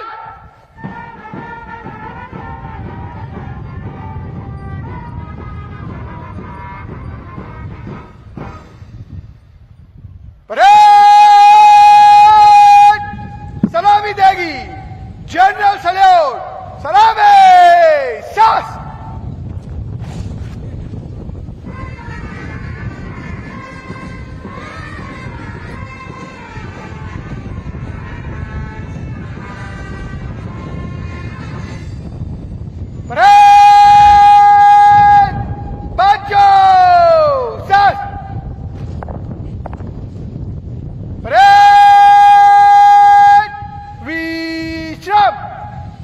और अब हम माननीय मुख्यमंत्री महोदय से निवेदन करते हैं, कृपया प्रदेश की जनता के नाम संदेश वाचन कर हमें अनुग्रहित करेंगे। माननीय मुख्यमंत्री महोदय श्री विष्णुदेव साय जी।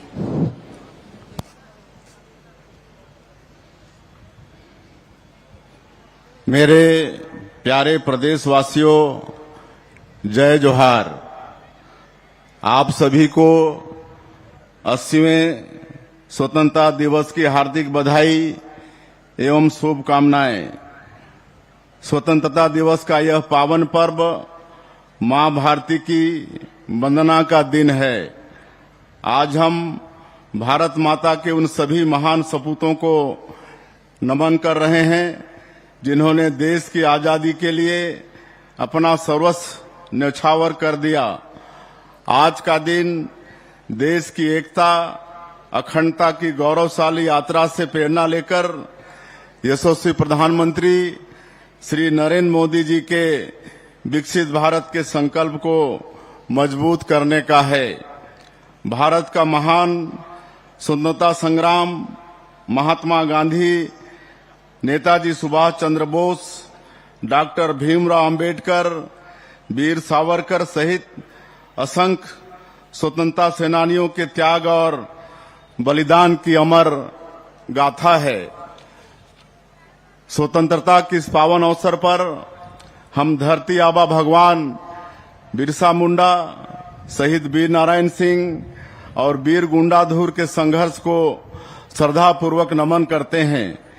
गेन सिंह, ध्रुवा राव, यादव राव, वेंकटराव, डेबरी धूर, आयतू महाराज जैसे हमारे नायकों की स्मृति हमेशा हमें प्रेरित करती रहेगी। गोस्वामी तुलसीदास जी ने लिखा है कि पराधीन सपने हूँ सुख नहीं, संत कबीर की वाणी और बाबा गुरु घासीदास जी के उद्घोष मनखे एक समान ने स्वतंत्रता के संघर्ष को स्वर दिया। यह वर्ष डॉक्टर श्यामा प्रसाद मुखर्जी की 125वीं जयंती का है।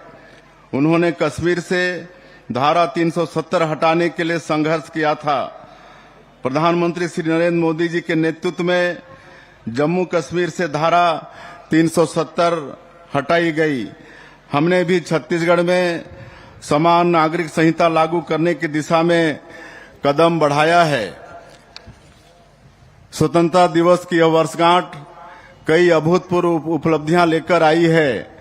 प्रधानमंत्री श्री नरेंद्र मोदी जी के साहसिक नेतृत्व में नक्सल मुक्त भारत का संकल्प पूरा हो चुका है। आज पूरा देश वामपंथी उग्रवाद को जड़ से उखाड़ फेंकने वाले हमारे वीर जवानों के पराक्रम तथा उनकी शहादत को नमन कर रहा है। माओवाद से मुक्त होकर बस्तर के हर कोने में लोग तिरंगा यात्रा के जरिए स्वतंत्रता का उत्सव मना रहे हैं। बस्तर की सर्वांगीण प्रगति प्रधानमंत्री श्री नरेंद्र मोदी जी के नेतृत्व वाली डबल इंजन सरकार के सबसे बड़े लक्ष्यों में शामिल है। इसका जीवंत उदाहरण है जगदलपुर में राष्ट्रीय स्तर की मध्य क्षेत्रीय परिषद की 26वीं बैठक का आयोजन, जिसमें केंद्रीय गृह मंत्री श्री अमित शाह जी सहित 4 राज्यों के मुख्यमंत्रियों ने सहभागिता की। अब बस्तर के नवनिर्माण का स्वर्णिम समय है। नियत नेलानार 2.0 और बस्तर मुन्ने अभियान के जरिए हम विकास योजनाओं को अंतिम व्यक्ति तक पहुंचा रहे हैं। 31 योजनाओं और 14 सामुदायिक सुविधाओं के 100% सैचुरेशन से हम बस्तर संभाग के 39 लाख से अधिक लोगों को लाभान्वित कर रहे हैं। बस्तर में नक्सल हिंसा के चलते बंद पड़े स्कूलों को हमने दोबारा प्रारंभ कराया। साथ ही 36 नए स्कूल भी स्वीकृत किए हैं। ओरछा और जगरगुंडा जैसे सुदूर क्षेत्रों में हम एजुकेशन सिटी विकसित कर रहे हैं। मुख्यमंत्री स्वस्थ बस्तर अभियान के माध्यम से हमने बस्तर के 34 लाख से अधिक लोगों की स्वास्थ्य जांच कर उनकी हेल्थ प्रोफाइल तैयार की है। बस्तर में अभी 85% परिवारों की मासिक आय 15,000 रुपये से कम है।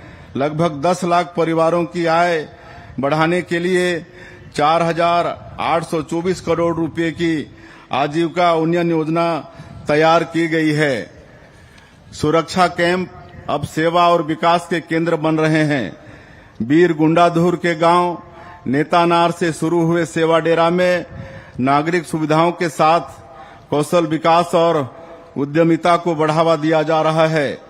बस्तर में इंफ्रास्ट्रक्चर की मजबूत बुनियाद रखी जा रही है।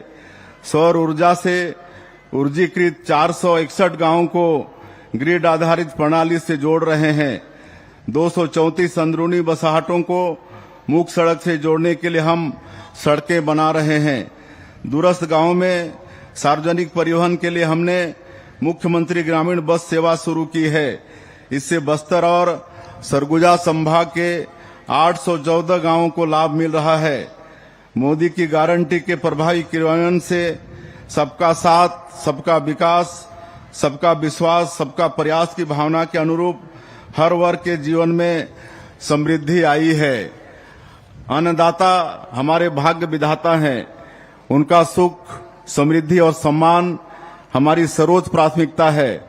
हम 3100 रुपये प्रति क्विंटल की दर और 21 क्विंटल प्रति एकड़ के मान से देश में धान का सर्वाधिक मूल्य उन्हें दे रहे हैं।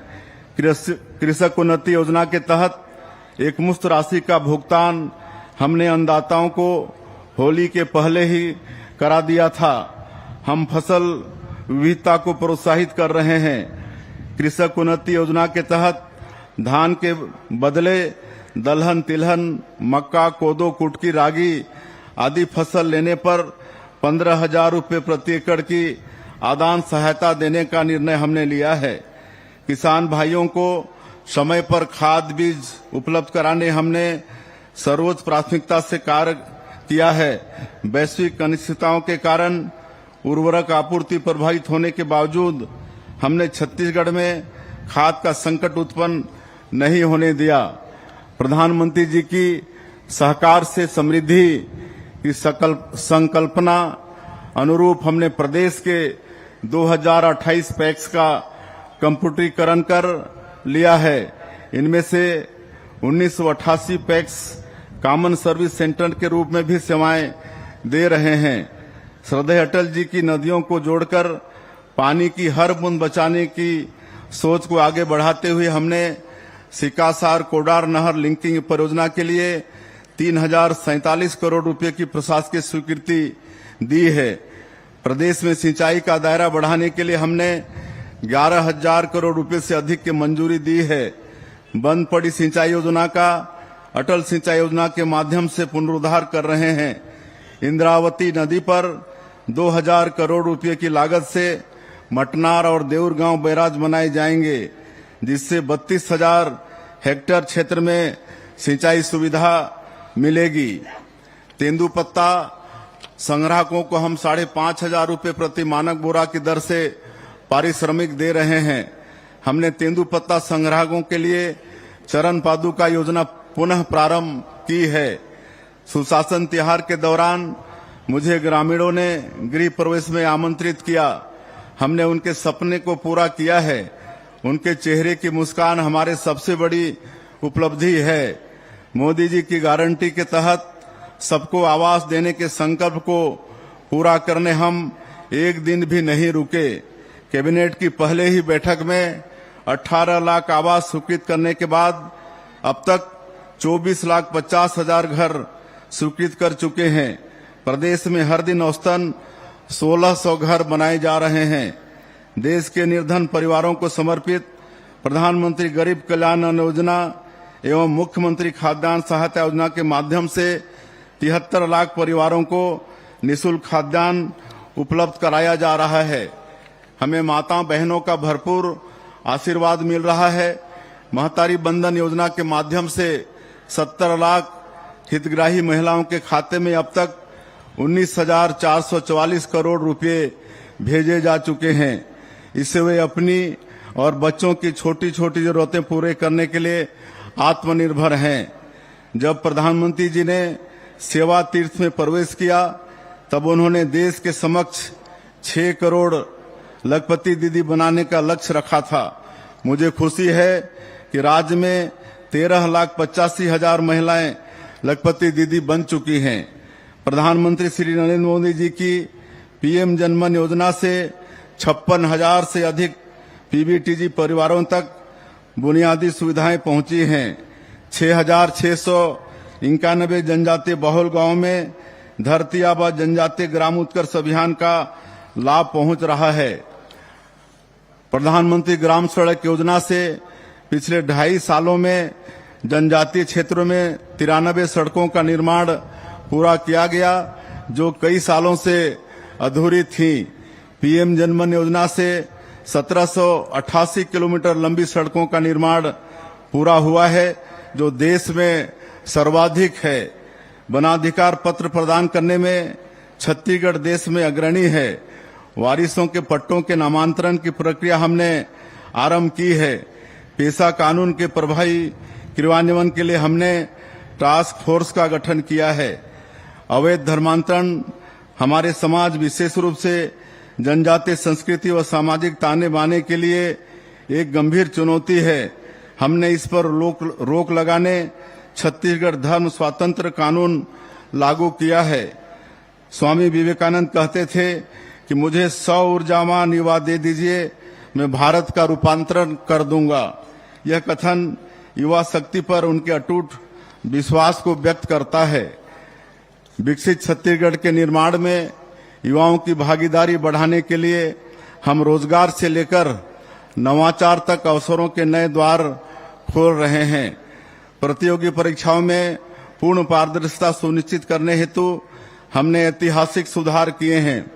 हमने तृतीय एवं चतुर्थ श्रेणी के पदों की भर्ती के लिए छत्तीसगढ़ कर्मचारी चयन मंडल बनाया है। नियमित रूप से 7 कैटेगरी में भर्ती परीक्षा आयोजित होगी।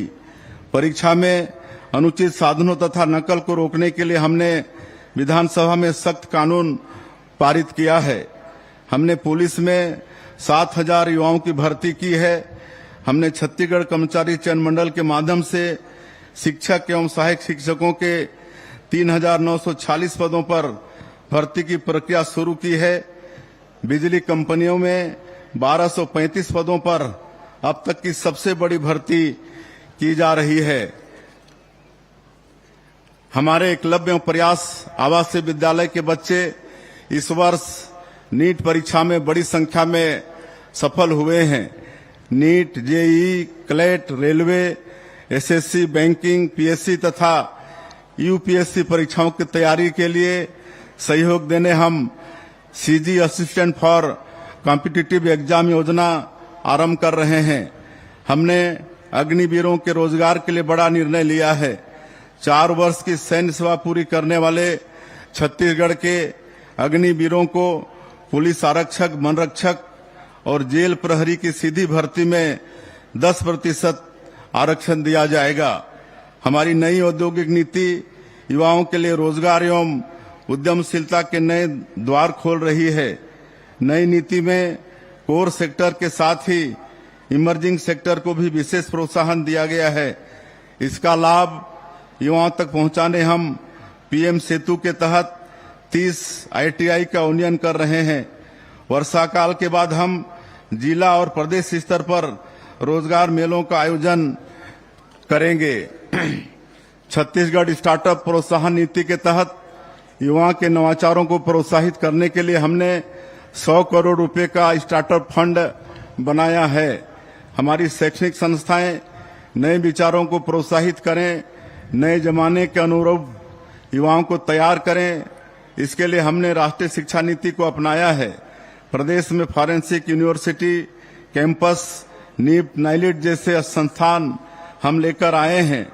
इसी सत्र से हम 5 मेडिकल कॉलेज गीदम, कुनकुरी, जांजगीर चांपा, मनेन्द्रगढ़, कवर्धा में आरंभ कर रहे हैं। 6 शासकीय इंजीनियरिंग एवं पॉलिटेक्निक कॉलेजों को सीजीआईटी के रूप में विकसित कर रहे हैं। हमने 500 करोड़ रुपए के छत्तीसगढ़ राज्य एआई मिशन को मंजूरी दी है। इसके तहत 100 AI data lab, 5 centre of excellence और 50 से अधिक एआई आधारित सेवाएं विकसित की जाएंगी। 6 लाख विद्यार्थियों एवं 1.5 लाख शासकीय कर्मचारियों को एआई का प्रशिक्षण दिया जाएगा।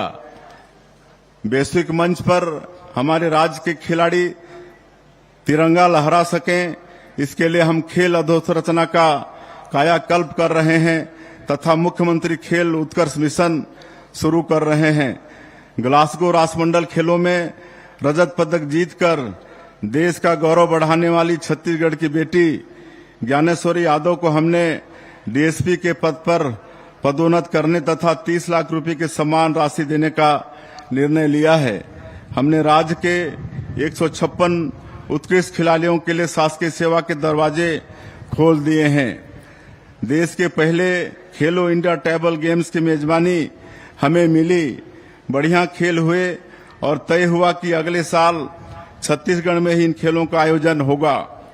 स्वास्थ्य एवं सामाजिक सुरक्षा के लक्ष्यों को प्राप्त करने की दिशा में भी हम तेजी से बढ़ रहे हैं। आयुष्मान योजना के माध्यम से हम राज्य के 91% लोगों को मुफ्त इलाज की सुविधा दे रहे हैं। हम नवा रायपुर में मेडिसिटी का निर्माण कर रहे हैं, जहां देश के विख्यात अस्पताल अपना कार्य करेंगे। स्वास्थ्य ढांचे को मजबूत करने से राज्य में संस्थागत प्रसव बढ़कर 96.2% हो गया है। प्रदेश में 326 संजीवनी एक्सप्रेस तथा 380 महतारी एक्सप्रेस एम्बुलेंस सेवाओं के माध्यम से आपात स्थिति में बेहतर स्वास्थ्य सेवाएं मिल रही हैं।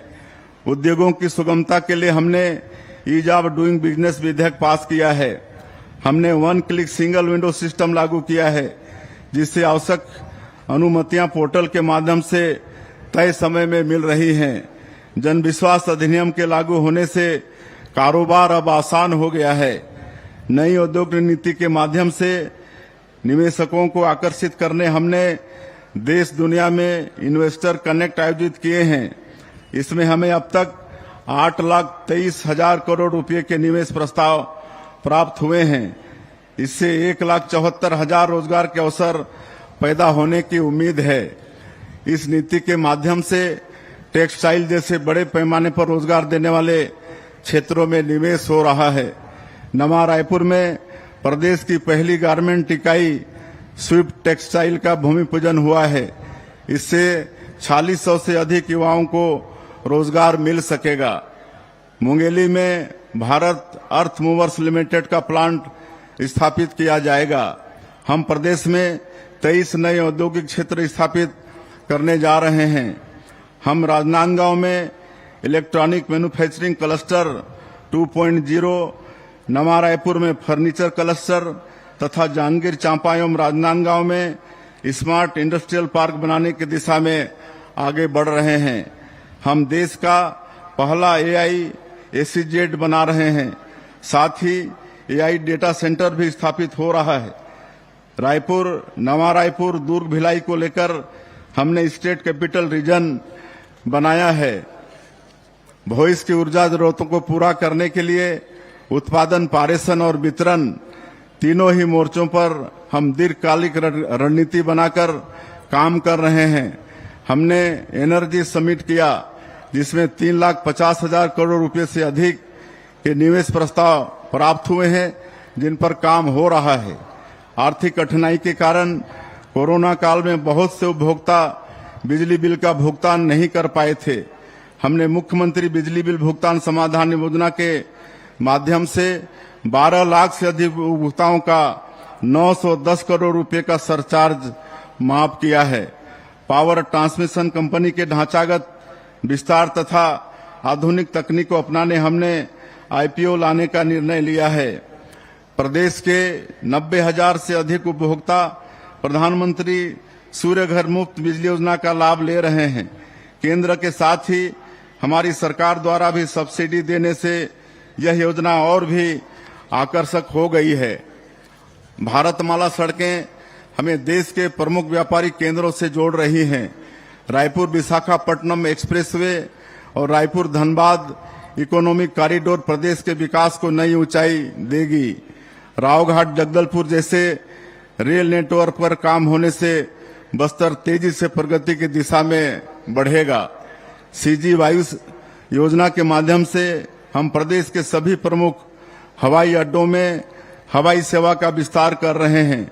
राज्य में विमानन प्रशिक्षण का ढांचा खड़ा करने हम फ्लाइंग ट्रेनिंग ऑर्गेनाइजेशन की स्थापना कर रहे हैं। दूरस्थ और पहुंचविहीन क्षेत्रों में कनेक्टिविटी का विस्तार करने प्रदेश में 2.5 सालों में 829 मोबाइल टावर स्थापित किए गए हैं।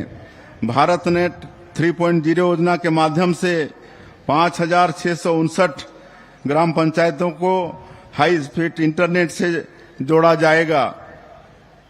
आदर्श शहर समृद्धि योजना के माध्यम से हम 32 नगर पालिका और नगर पंचायतों में नागरिक जीवन को सुगम और सुरक्षित बनाने के लिए कार्य कर रहे हैं। अधोसंरचना जरूरतों तथा तेज आर्थिक विकास के लिए काम करने के साथ ही हम पर्यावरण संरक्षण पर भी पूरा ध्यान दे रहे हैं। प्रधानमंत्री जी के एक पेड़ मां के नाम अभियान में हम अब तक 7 करोड़ से अधिक पौधे लगा चुके हैं। हमारी सरकार अटल जी द्वारा दिखाए सुशासन की राह पर चलती है। हमने पारदर्शी ई-ऑफिस प्रणाली को अपनाया है। हमने CM हेल्पलाइन 1076 आरंभ की है। इसके माध्यम से हमने अब तक 80,000 से अधिक शिकायतों का निराकरण किया है। सेवा सेतु पोर्टल के माध्यम से शासन की 700 से अधिक सेवाएं ऑनलाइन उपलब्ध कराई जा रही हैं। हम स्मार्ट पंजीयन कार्यालय बना रहे हैं। रजिस्ट्री में अनेक रिफॉर्म करते हुए हमने ऑटो म्यूटेशन भी लागू किया है। हमने सुघर छत्तीसगढ़ अभियान शुरू किया है। जो जिले नियत नेलानार योजना में शामिल नहीं हैं, उन जिलों में 31 योजनाओं का सैचुरेशन मोड में लाभ दिया जा रहा है। प्रधानमंत्री जी के नेतृत्व में विकसित भारत जी राम जी योजना के प्रारंभ होने से रोजगार एवं विकास का नया अध्याय शुरू हुआ है। हम आज के इस पावन अवसर पर एक नया अभियान मेरी बेटी मेरा अभिमान शुरू कर रहे हैं। इसके तहत 6,671 शासकीय विद्यालयों में बेटियों के लिए शौचालय बनाए जाएंगे। वीबी जी राम जी योजना के से प्रदेश के 6,524 गांवों में मुक्तिधाम एवं प्रतीक्षालय बनाए जाएंगे। हमने 7,524 ग्राम पंचायतों में अटल पंचायत डिजिटल सुविधा केंद्र स्थापित किए हैं, जिनसे ग्रामीणों को डिजिटल एवं बैंकिंग सेवाएं आसानी से मिल पा रही हैं। मजबूत कानून व्यवस्था सुशासन की पहली शर्त है। प्रदेश में नए आपराधिक कानून के लागू होने से अपराधों पर प्रभावी नियंत्रण स्थापित हुआ है। साइबर अपराधों की गंभीर चुनौती से निपटने के लिए राज्य में 9 साइबर पुलिस थाने बनाए गए हैं। डायल 112 सेवा पूरे प्रदेश में लागू की गई है। हम मुख्यमंत्री पर्यटन मिशन के जरिए बस्तर तथा सरगुजा में पर्यटन सुविधाओं का तेजी से विकास करेंगे। बस्तर ओलंपिक, सरगुजा ओलंपिक और बस्तर पंडुम जैसे आयोजनों ने प्रदेश की जनजातीय संस्कृति, खेल और प्राकृतिक सुंदरता को देश दुनिया तक पहुंचाने का काम किया है। राष्ट्रपति महोदया ने भी बस्तर की जनजातीय प्रतिभाओं को राष्ट्रपति भवन में आमंत्रित कर सम्मानित किया है। हम चित्रकूट को ग्लोबल टूरिस्ट डेस्टिनेशन के रूप में तैयार कर रहे हैं और यहां टेंट सिटी का निर्माण कराएंगे। सिरपुर को भी हम विश्व धरोहर स्थल के मानकों के अनुरूप विकसित कर रहे हैं। लोक संस्कृति हमारी अमूल्य धरोहर है। हमने पद्म विभूषण से सम्मानित लोक गायिका स्वर्गीय डॉक्टर तीजन बाई जी की विरासत को सहेजने डॉक्टर तीजन बाई लोक कला अलंकरण प्रदान करने का निर्णय लिया है। छत्तीसगढ़ी सिनेमा के सर्वांगीण विकास हेतु हम चित्रोत्पला फिल्म सिटी का निर्माण कर रहे हैं। हमने संत शिरोमणि गुरु रविदास जी की जयंती पर सार्वजनिक अवकाश घोषित किया है। उनके नाम पर राज्य अलंकरण पुरस्कार भी दिया जाएगा। आरंग के रीवा में हुए ऐतिहासिक उत्खनन के परिणाम उत्साहित करने वाले हैं। यहाँ 2750 साल पुरानी मानव बस्ती की खोज हुई है। यह खोज छत्तीसगढ़ की ऐतिहासिक एवं प्राचीन सांस्कृतिक समृद्धि का प्रत्यक्ष प्रमाण है। हमारा सौभाग्य है कि हम रामलला अयोध्या धाम दर्शन योजना के माध्यम से 49,000 से अधिक श्रद्धालुओं को रामलला के दर्शन कराने के निमित्त बन सके। मुख्यमंत्री तीर्थ दर्शन योजना से भी हम 10,000 से अधिक श्रद्धालुओं को देश के प्रमुख तीर्थ स्थलों के दर्शन कराने का निमित्त बने हैं। विकसित भारत और विकसित छत्तीसगढ़ हम सबका सामूहिक लक्ष्य है। ऋग्वेद में मंत्र है जगच्छम ध्वम सम वदध्वम सम वो मनासी जानताम। आइए इस वैदिक मंत्र के अनुरूप हम सभी मिलकर साथ चलें, मन और विचारों से एक होकर अपने इस उच्चतर लक्ष्य को प्राप्त करें। आप सभी को पुनः स्वतंत्रता दिवस की बहुत बहुत शुभकामनाएं। जय भारत, जय छत्तीसगढ़। धन्यवाद माननीय मुख्यमंत्री महोदय। आपके प्रेरक वक्तव्य ने आशाओं के नए शिखर तैयार किए हैं। कृपया सभी अपने स्थान पर सावधान खड़े हो जाएं। अब राष्ट्रगीत और तदुपरांत राष्ट्रगान होगा।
और पुरस्कार वितरण संचालन के लिए हम आमंत्रित करते हैं पुलिस उप महानिरीक्षक महोदय श्री सदानंद कुमार जी को।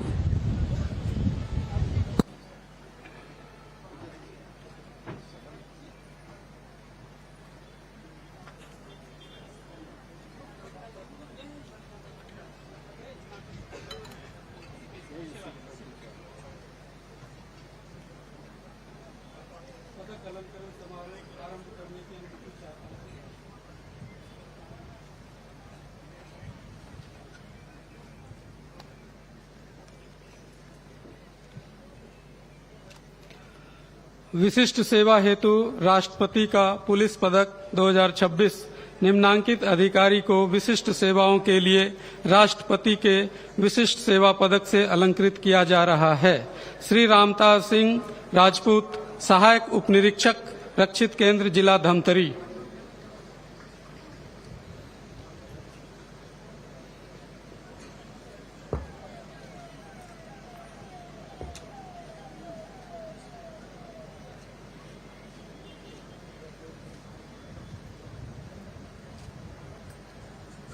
सराहनीय सेवा हेतु भारतीय पुलिस पदक 2026 निम्नांकित अधिकारियों को सराहनीय सेवाओं के लिए भारतीय पुलिस पदक से अलंकृत किया जा रहा है। श्री राम गोपाल भापू से पुलिस महानिरीक्षक, बिलासपुर रेंज, बिलासपुर।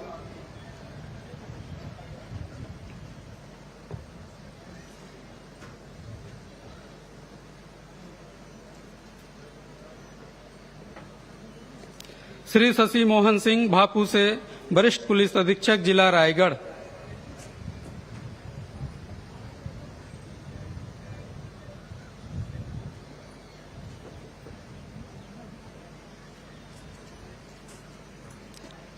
श्रीमती राजश्री मिश्रा भापू से पुलिस अधीक्षक, एटीएस विशेष शाखा, पुलिस मुख्यालय, नवा रायपुर।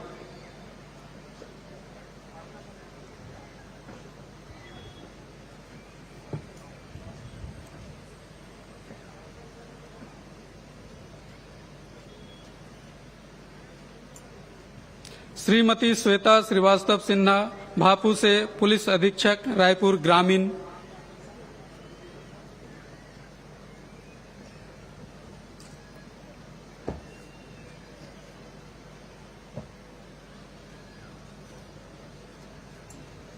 श्रीमती निवेदिता पॉल सेनानी, 7वीं वाहिनी, 6 सबल, भिलाई।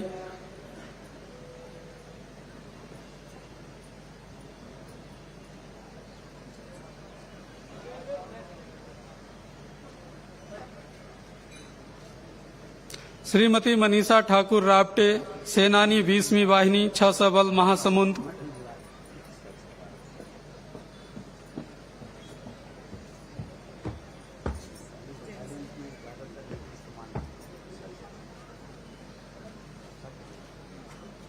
श्री तारकेश्वर पटेल पुलिस उपायुक्त, जोन मध्य, कमिश्नरेट, रायपुर।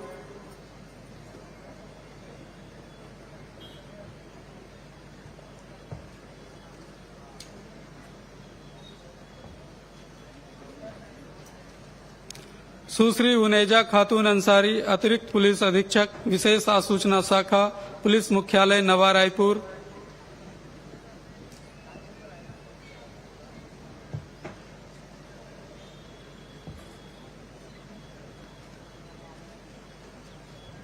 श्री जयलाल मरकाम, सहायक सेनानी, प्रथम वाहिनी, 6 सबल, भिलाई।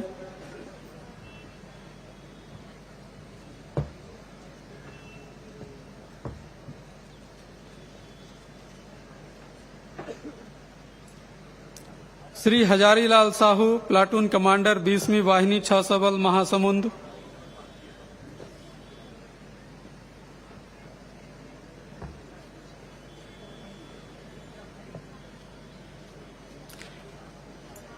गृह रक्षक तथा नागरिक सुरक्षा सराहनीय सेवा पदक 2026 नगर सेना में उत्कृष्ट कार्य हेतु निम्न कर्मचारियों को गृह रक्षक तथा नागरिक सुरक्षा सराहनीय सेवा पदक से अलंकृत किया जा रहा है। श्री उत्तम कुमार साहू, नायक, नगर सेना, राजनांदगांव।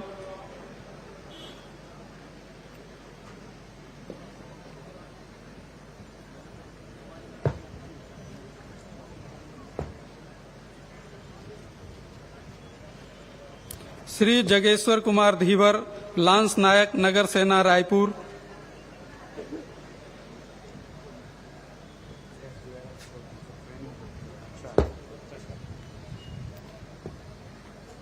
राज्य स्तरीय एवं पुलिस महानिदेशक पुरस्कार 2025 छत्तीसगढ़ शासन द्वारा अनुसूचित जाति जनजाति महिलाओं एवं अवयस्क बालक बालिकाओं तथा समाज के कमजोर वर्गों पर होने वाले अत्याचार उत्पीड़न की घटनाओं को रोकने तथा त्वरित वैधानिक कार्रवाई करने में उत्कृष्ट कार्य करने वाले निम्नांकित पुलिस अधिकारियों एवं कर्मचारियों को 5 राज्य स्तरीय पुरस्कार एवं 1 पुलिस महानिदेशक पुरस्कार प्रदान किया जा रहा है।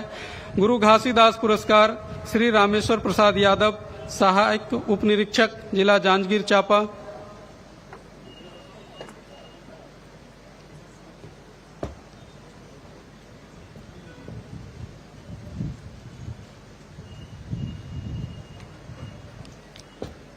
राज्यपाल पुरस्कार श्रीमती अर्चना धुरंधर, निरीक्षक, जिला रायपुर।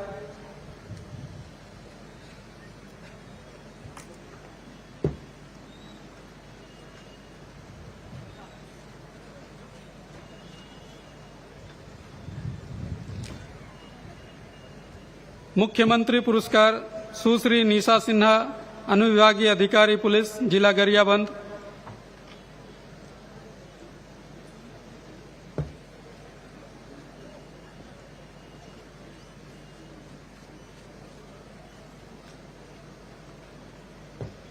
शहीद वीर नारायण सिंह पुरस्कार श्री उत्तम साहू, निरीक्षक, अजाक, थाना बिलासपुर।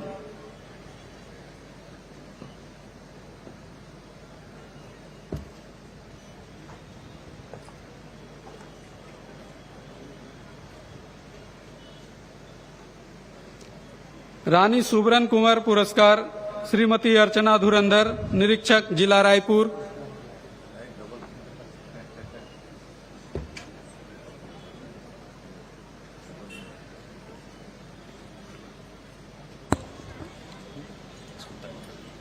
पुलिस महानिदेशक पुरस्कार श्री डी.आर. टंडन, उप पुलिस अधीक्षक, अजाक, जिला बिलासपुर।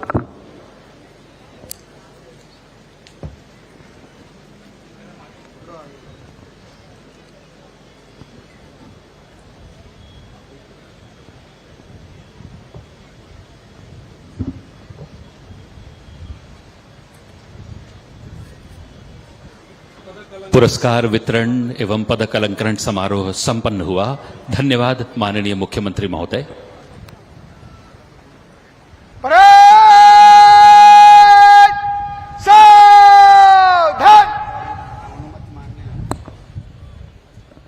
भारतीय पुलिस सेवा के युवा और ऊर्जावान अधिकारी विमल कुमार पाठक मंच की ओर अग्रसर हैं। इनके कदमों में आज गर्व है और एक शानदार जोश का प्रदर्शन कर रहे हैं। ये मुख्यमंत्री महोदय से परेड के निष्क्रमण की अनुमति मांगेंगे। परेड निष्क्रमण की अनुमति चाहता हूं श्रीमान।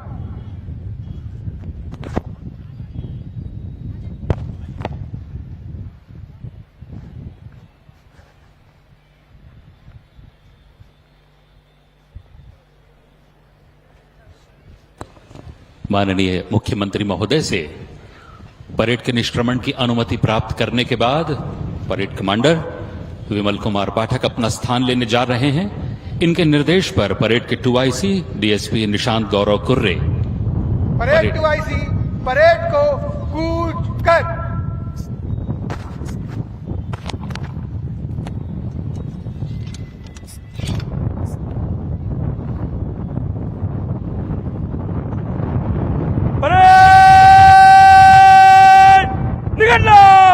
चल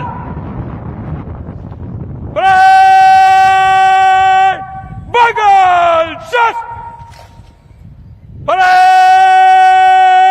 मत को दाहिने बाएं मुड़, दाहिने बाएं घूम, तेज चल। परेड के second officer in command Nishant Gaurav Kurre के आदेश पर सभी प्लाटून दाहिने बाएं मुड़कर नदी की दो धाराओं की तरह अपने वेग से चलकर इस परिसर से बाहर निकल रहे हैं और बाहर निकलकर ये सभी एकाकार हो जाएंगे। चलते हुए इनका पयाम यही है, गंगा की कसम, जमुना की कसम, बस एक कदम, बस एक कदम। ओ देश के जवानों उठो, जहां बदल दो, सारी जमी बदल दो, सारा आसमां बदल दो। आजाद अगर वतन है, गम भी न कोई गम है, हर झोपड़ी अजंता, टैगोर हर कलम है। इस देह की कलम से लहू पसीने की स्याही से जवानों ने आजाद भारत का इतिहास लिखा है। आज का दिन उन्हें सैल्यूट करने का दिन है, उन्हें जी भर कर याद करने का दिन है। आज इस परेड के कमांडर्स ने अपना सक्षम नेतृत्व इन प्लाटूनों को दिया है। इसकी ही सुखद परिणति है कि स्वयं माननीय मुख्यमंत्री महोदय इन कमांडरों से परिचय प्राप्त करने के लिए मंच से उतरकर इनके समक्ष आएंगे। इसके बाद एक बढ़िया सा फोटो सेशन होगा पुरस्कार विजेताओं, परेड कमांडर्स के साथ। यादें हमेशा हमेशा के लिए तरोताजा रहेंगी, स्मृति पटल पर अंकित रहेंगी।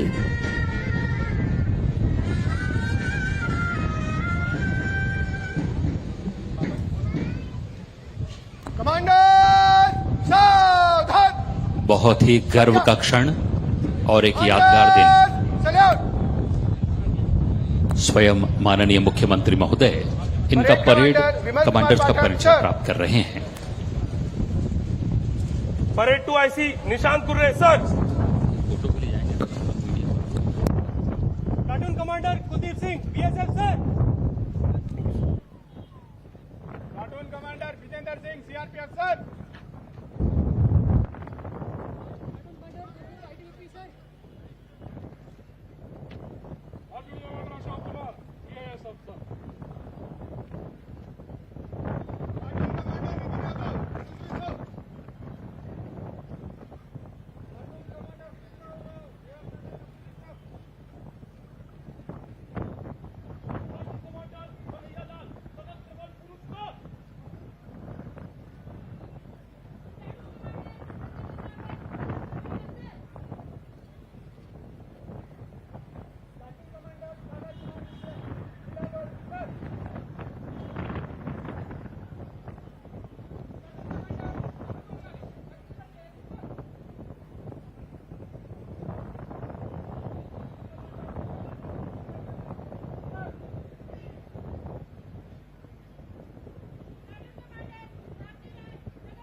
कमांडर्स बाय मुड़, दारे घूमते चल। आज बहुत ही गर्व का अनुभव कर रहे हैं ये प्लाटून कमांडर्स, जिन्होंने आज की परेड में इन टुकड़ियों का नेतृत्व किया, शानदार प्रदर्शन किया। आज के पदक विजेताओं और अलंकृतों के साथ भी माननीय मुख्यमंत्री महोदय की एक यादगार तस्वीर और इन प्लाटून कमांडर्स के साथ भी एक तस्वीर होगी। निस्संदेह इन सभी के जीवन के लिए एक बहुत ही स्मृति का दिन है ये, और ये दिन इनके स्मृति पटल पर आज हमेशा हमेशा के लिए अंकित हो गया है। आज प्रकृति भी हम पर बड़ी मेहरबान है। सुबह जो काले बादल उमड़ घुमड़ रहे थे, ऐसा लग रहा था कि मानो आज के इस समारोह में कोई व्यवधान न पड़ जाए, लेकिन वर्षा के देवता भी आज प्रसन्न हैं। मानो उन्हें भी ये पता था कि इन टुकड़ियों ने, इन स्कूली बच्चों ने काफी मेहनत की है और हम आसमान वालों का भी बहुत धन्यवाद करते हैं कि उन्होंने इस कार्यक्रम को निर्विघ्न संपन्न होने में हमें मदद की है।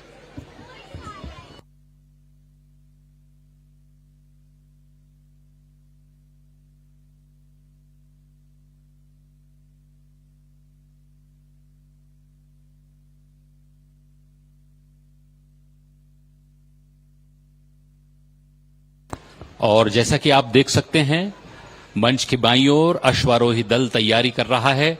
साथ ही बैकपाइपर्स बैंड मंच के ठीक सामने यहां पर उपस्थित है, मुस्तैद है। साथ ही डॉग स्क्वाड भी यहां प्रदर्शन करने वाला है। तो दिल थाम कर बैठिए, कुछ ही क्षणों में बहुत ही रोमांचक प्रदर्शन यहां होने वाले हैं।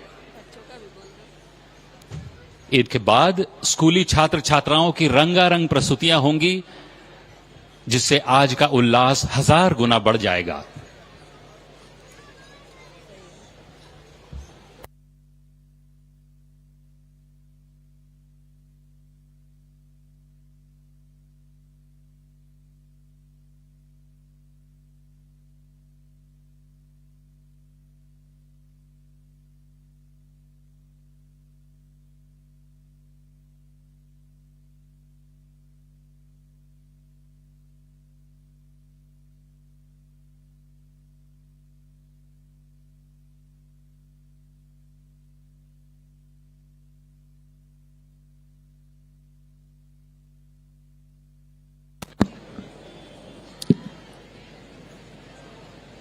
पदक अलंकृताओं, पुरस्कार विजेताओं और प्लाटून कमांडर्स, परेड कमांडर्स के साथ एक फोटो सेशन हो रहा है। माननीय मुख्यमंत्री महोदय के साथ आज का दिन केवल कैलेंडर की एक तारीख नहीं है, ये वो दिन है जब भारत ने सदियों की पराधीनता की बेड़ियां तोड़कर स्वतंत्रता का सूर्योदय देखा था। ये दिन हमें याद दिलाता है कि आजादी हमें विरासत में मिली कोई सहज उपलब्धि नहीं, बल्कि असंख्य बलिदानों, संघर्षों और त्याग की अमर गाथा है। उन वीरों को नमन जिन्होंने अपने वर्तमान का बलिदान देकर हमारे भविष्य को स्वतंत्र बनाया। उन माताओं को नमन जिन्होंने अपने लालों को भारत माता के चरणों में समर्पित कर दिया। और उन अनगिनत ज्ञात अज्ञात स्वतंत्रता सेनानियों को शत शत नमन जिनके त्याग से आज हम खुले आकाश में स्वतंत्रता की सांसें ले रहे हैं। आज उसी स्वतंत्रता की भावना को अपने हृदय में धारण करते हुए हम सभी देश के 80वें स्वतंत्रता दिवस के इस गौरवशाली पर्व को उल्लासपूर्वक मना रहे हैं।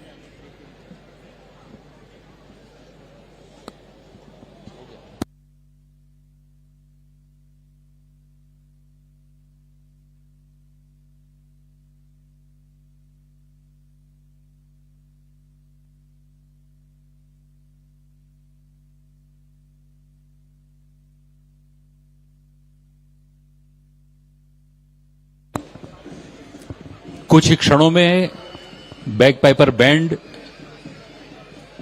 परेड मैदान के ठीक बीच में आ जाएगा। महिला बैकपाइपर बैंड, छत्तीसगढ़ महिला बैकपाइपर बैंड, जिसका नेतृत्व कर रही हैं आरक्षक सोनबती ठाकुर। आपको बता दें कि 2022 में 20वीं भारत रक्षित वाहिनी छत्तीसगढ़ सशस्त्र बल के 35 सदस्यों ने हरियाणा के पंचकूला में आईटीबीपी के बीटीसी भानु में 6 महीनों तक कड़ा प्रशिक्षण प्राप्त किया और एक बेहतरीन बैकपाइपर बैंड तैयार किया है। इस बैंड की कमांडर सोनबती ठाकुर 2017 से सेवा में हैं। आप पॉलिटिकल साइंस में पोस्ट ग्रेजुएट भी हैं। आपको ये जानकर खुशी होगी कि हमारे बैकपाइपर बैंड ने 25वीं अखिल भारतीय पुलिस बैंड प्रतियोगिता दीमापुर नागालैंड में 2024 में तीसरा स्थान प्राप्त किया था। ये प्रतियोगिता असम राइफल्स के दीमापुर प्रशिक्षण केंद्र में हुई थी। इसके साथ ही महिला बैकपाइपर बैंड दस्ते ने 26वीं Akhil Bharatiya police pipe band प्रतियोगिता हैदराबाद में प्रथम स्थान प्राप्त किया, गोल्ड मेडल जीता। सोनबती ठाकुर को बेस्ट कंडक्टर और पूरे प्लाटून को ऑलराउंडर द बेस्ट का खिताब दिया गया।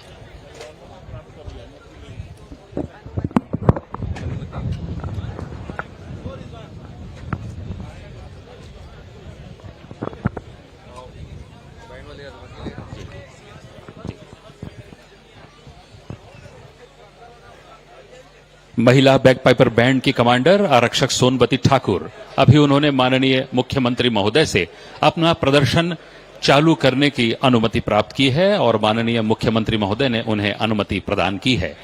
अब वो अपना स्थान ग्रहण करने जा रही हैं। सोनबती ठाकुर, कमांडर।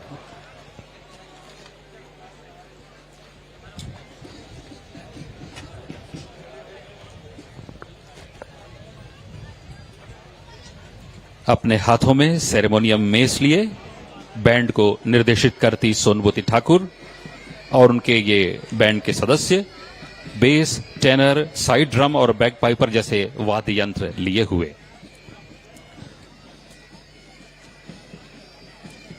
वाद्य यंत्रों का वादन करते हुए मार्च करना एक बड़ा कठिन काम है। आपको डंके का भी ध्यान रखना है, अपनी रिदम का भी ध्यान रखना है और अपने वाद्यों का भी वादन करना है।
वाइट वाला बैटरी दे देता हूँ।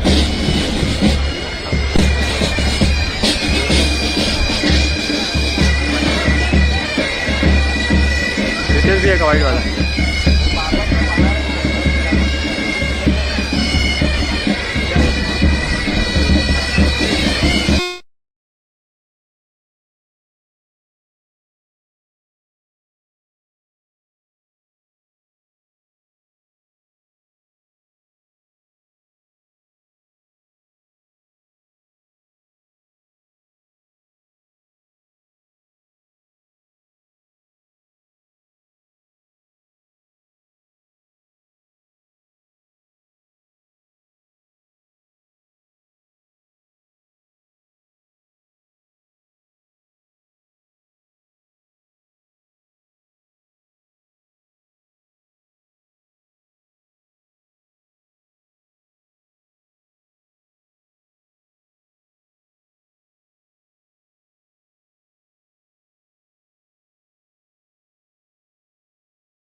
बहुत ही शानदार और उम्दा प्रदर्शन इन महिला बैकपाइपर बैंड का सोमवती ठाकुर के नेतृत्व में सभी महिला बैकपाइपर बहुत ही उम्दा प्रस्तुति दी है। ताल से ताल, लय से लय, सुर से सुर मिलाते हुए कदम दर कदम आगे बढ़ रही है हमारे जांबाज ये महिलाएं।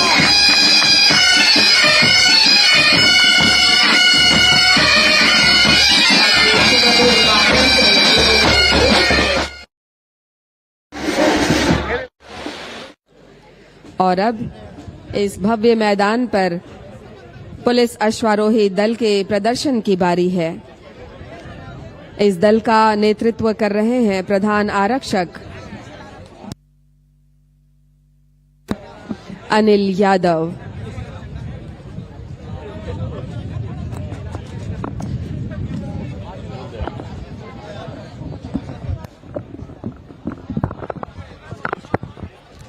ये अश्वारोही एक बार अपने अश्वों को इस मैदान का इंस्पेक्शन करवा रहे हैं, क्योंकि इसी मैदान पर इन्हें प्रदर्शन करना है। घोड़े की टापों के साथ बढ़ता यह दल केवल एक प्रदर्शन नहीं, बल्कि शौर्य, अनुशासन और अदम्य साहस का जीवंत दृश्य यहां प्रदर्शित करेगा। यह दृश्य हमें उस गौरवशाली परंपरा की याद दिलाता है जहां घोड़ों की टापों के साथ युद्धों में वीरों की वीरता के गाथाएं लिखी जाती थी। आज यही परंपरा आधुनिक भारत के आत्मविश्वास के साथ हमारे सामने है। सधे हुए कदम, नियंत्रित गति और लक्ष्य पर अडिग निगाह रखकर आगे बढ़ेंगे ये सभी अश्वारोही दल। इन अश्वारोही जवानों की दृढ़ता और उनके अश्वों की ऊर्जा देखकर हम ये सहज कह सकते हैं कि भारत की शक्ति केवल सीमाओं पर नहीं, बल्कि उनके संकल्पों में भी दिखाई देती है।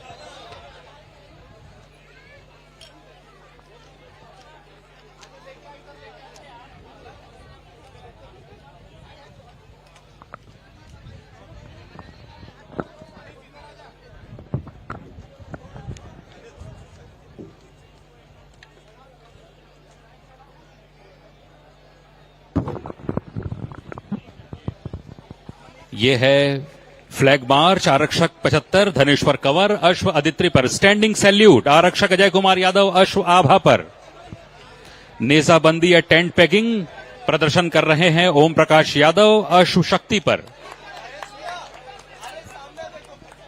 आरक्षक कुमारेश मिस्त्री अश्व रुद्र पर। आरक्षक दिलीप कुमार कश अश्व प्रिंसेस सारा पर।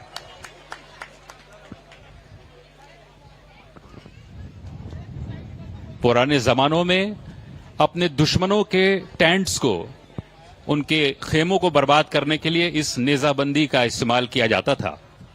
शो जंपिंग, प्रधान आरक्षक रामजी कंवर अश्व युवराज पर,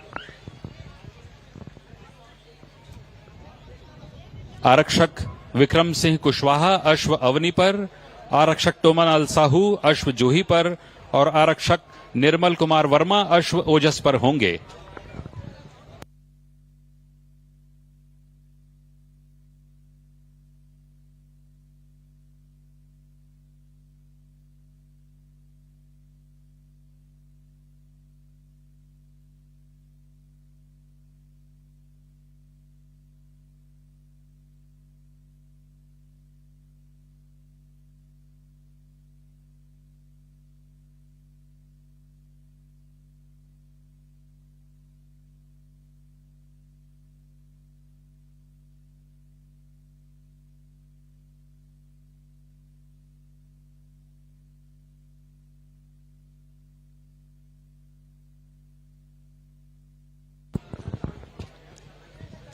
अश्व को तुरंग भी कहा जाता है क्योंकि यह बहुत तेजी से गति करता है।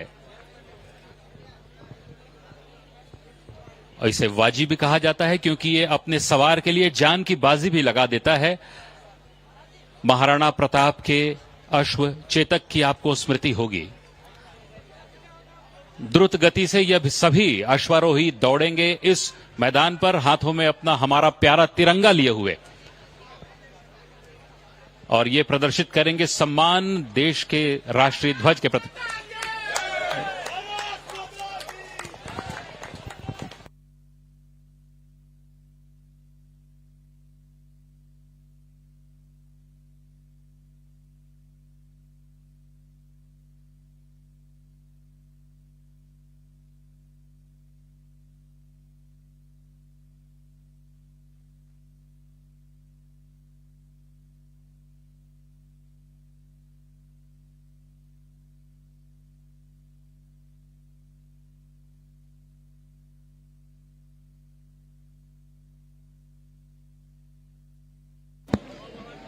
दर्शक दीर्घा में मौजूद हजारों स्कूली बच्चे अश्वारोही दल के लिए जोरदार तालियां बजा रहे हैं। उनका स्वागत, वंदन, अभिनंदन कर रहे हैं, हौसला अफजाई कर रहे हैं। अपने हैरत अंगेज प्रदर्शन ने सभी का दिल जीत लिया है इन अश्वारोहियों ने।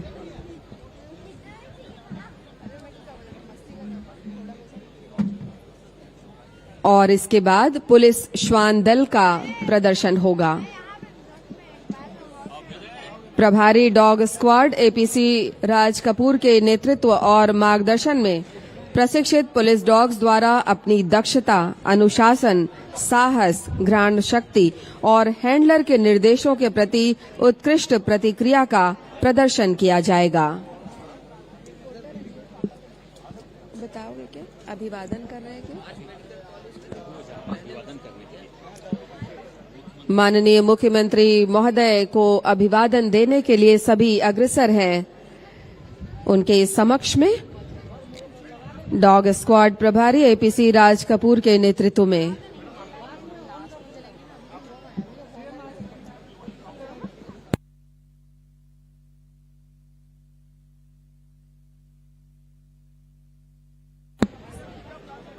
पुलिस डॉग मैक्स जो रायपुर में पदस्थ है, उनके द्वारा माननीय मुख्यमंत्री महोदय को पुष्प गुच्छ भेंट किया गया। ये प्रदर्शन पुलिस डॉग के अनुशासन, प्रशिक्षण और हैंडलर्स के निर्देशों के प्रति उत्कृष्ट प्रतिक्रिया को दर्शाता है।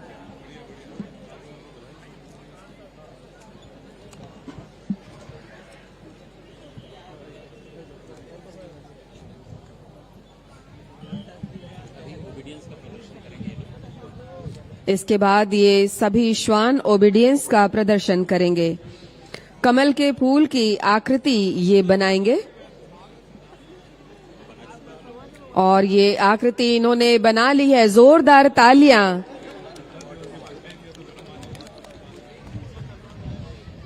सभी डॉग्स निर्धारित पोजीशन में रहकर अपने हैंडलर के निर्देशों का पालन कर रहे हैं, जबकि कमल के मध्य स्थित पुलिस डॉग बैक पोजीशन में रहकर उन्होंने इस संरचना को पूर्ण किया। और इसके बाद ओबीडियंस ड्रिल।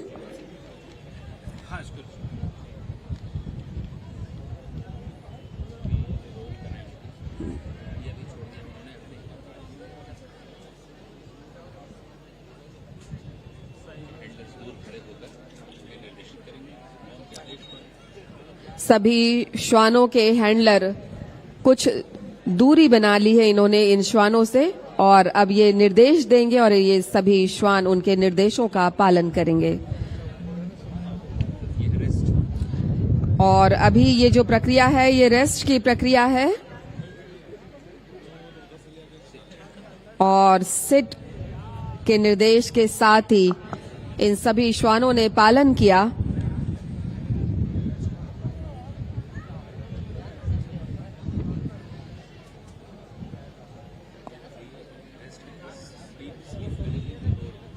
और इसके बाद ये सभी स्लीप करेंगे और उसके बाद फिर अगले निर्देश के साथ ही ये सभी रोल करेंगे।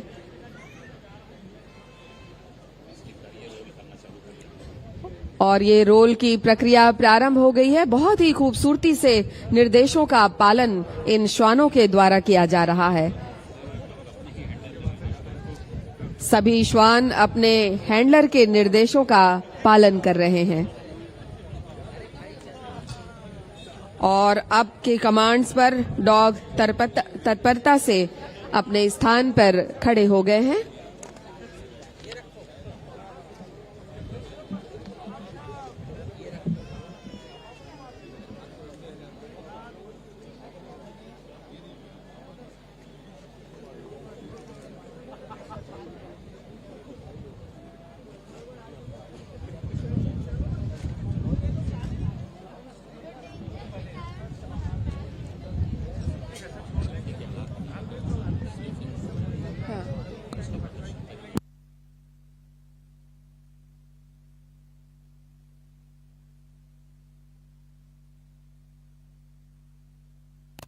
और अब गोल रिंग में प्रज्वलित अग्नि के बीच पुलिस डॉग्स द्वारा छलांग लगाई जाएगी, जो पुलिस डॉग्स के साहस, निर्भीकता, आत्मविश्वास और चुनौतीपूर्ण परिस्थितियों में भी हैंडलर के कमांड का पालन करने की क्षमता को दर्शाता है।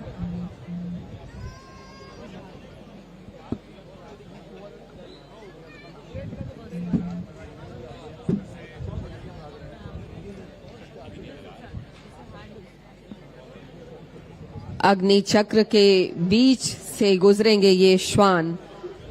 इस हैरत अंगेज कारनामे के प्रशिक्षण के लिए काफी मेहनत इन श्वानों के पीछे इनके हैंडलर्स ने भी की है।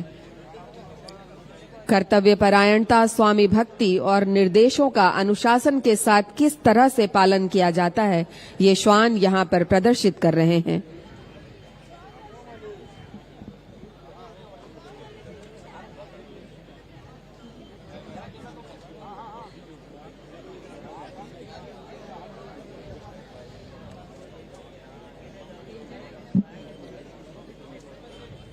हमेशा हम ये देखते आए हैं कि पशु जो है वो अग्नि से डरते हैं, लेकिन इन श्वानों को बहुत ही उम्दा तरीके से प्रशिक्षित किया गया है।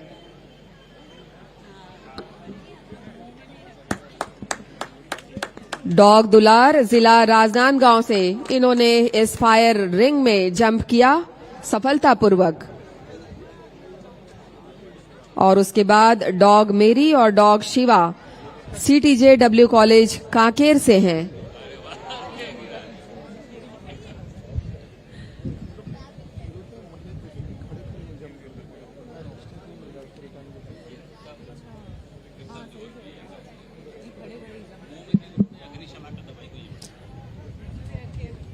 मुंह में भी एक अग्निशलाका लेकर के ये जंप कर रहे हैं इस रिंग से। पूरी निर्भीकता के साथ निर्देशों का पालन करते हुए डॉग दुलार, डॉग मेरी और dog Shiva.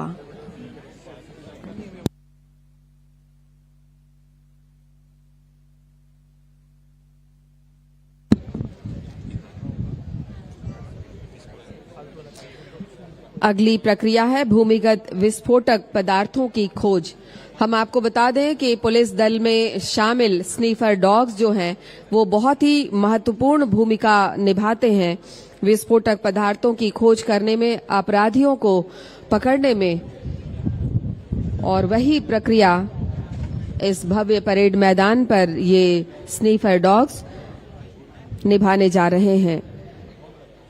Police dog max द्वारा अपनी सूंघने की तीव्र शक्ति और विशेष प्रशिक्षण के माध्यम से जमीन में छिपाए गए विस्फोटक पदार्थों का पता लगाया जा रहा है।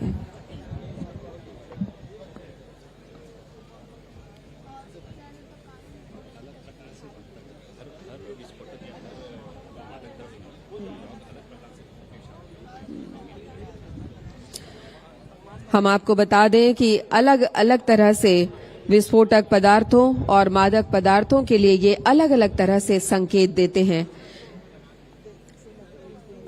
इनके आवाज निकालने का तरीका भी अलग अलग होता है, जिससे ये अपने हैंडलर को बताते हैं कि हमने अभी कौन सी कार्रवाई की है।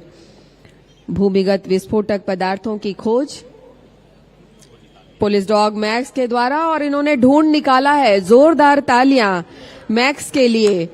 बहुत ही गहन प्रशिक्षण का उम्दा प्रदर्शन यहां पर मैक्स ने किया है।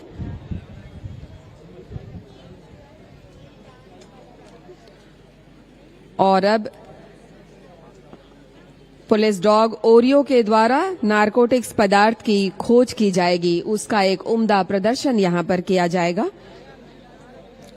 ओरियो के द्वारा जमीन में छिपाए गए प्रतिबंधित नारकोटिक पदार्थों का पता लगाया जाएगा।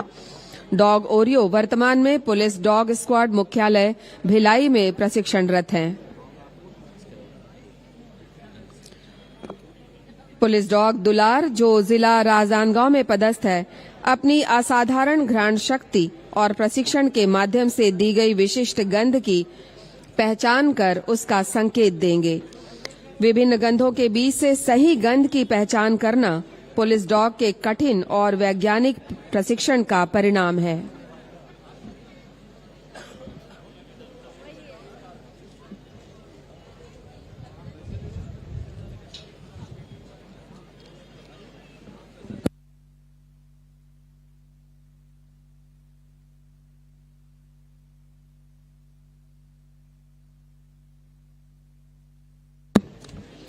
सांकेतिक रूप से किसी अपराधी के छुए हुए कपड़े को, रुमाल को यहां पर रखा गया है, जिसे पुलिस डॉग दुलार सूंघ कर अपनी असाधारण घ्राण शक्ति का परिचय देंगे और उस रुमाल को वे उठाकर अपने हैंडलर को सौंप देंगे।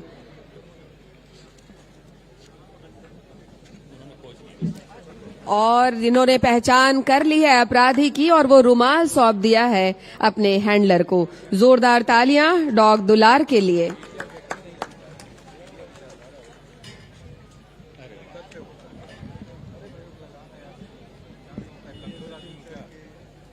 और एक बार फिर सभी श्वान अपने हैंडलर के साथ व्यवस्थित हो चुके हैं। माननीय मुख्यमंत्री महोदय और दर्शक दीर्घा में मौजूद अति विशिष्ट अतिथिगणों को अपना अभिवादन देंगे।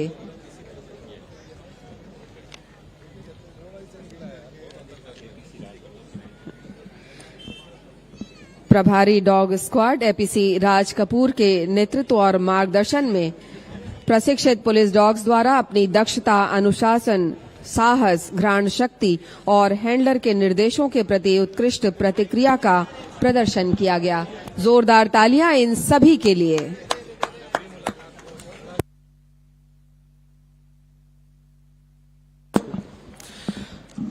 अगस्त 2026 स्वतंत्रता दिवस के इस पावन अवसर पर शालेय विद्यार्थियों की सांस्कृतिक प्रस्तुति के लिए ये बच्चे अब तैयार हैं। माननीय मुख्यमंत्री जी के समक्ष अपनी प्रस्तुति देने के लिए स्कूल शिक्षा विभाग के तत्वाधान में पुलिस परेड ग्राउंड में आयोजित इस सांस्कृतिक कार्यक्रम में सबसे पहले अपनी प्रथम प्रस्तुति के साथ छत्तीसगढ़ उत्तर क्षेत्र सरगुजा संभाग के करीब 286 स्कूली बच्चे एक साथ तैयार हैं। वंदे मातरम, जय हिंद, हम सब का अभिमान गीत के इन बोलों के साथ भारत युवा शक्ति से लैस होकर नई ऊंचाइयों को छू रहा है। स्वतंत्रता केवल अधिकार नहीं बल्कि कर्तव्य भी है और इसी संदेश के साथ बच्चे तैयार हैं। रक्त रंजित आहुति की पुकार, रोक लगी गाने पे तो बनी स्वाभिमानी हुंकार, हमेशा रहेगी आजाद भारत की एकता का श्रृंगार।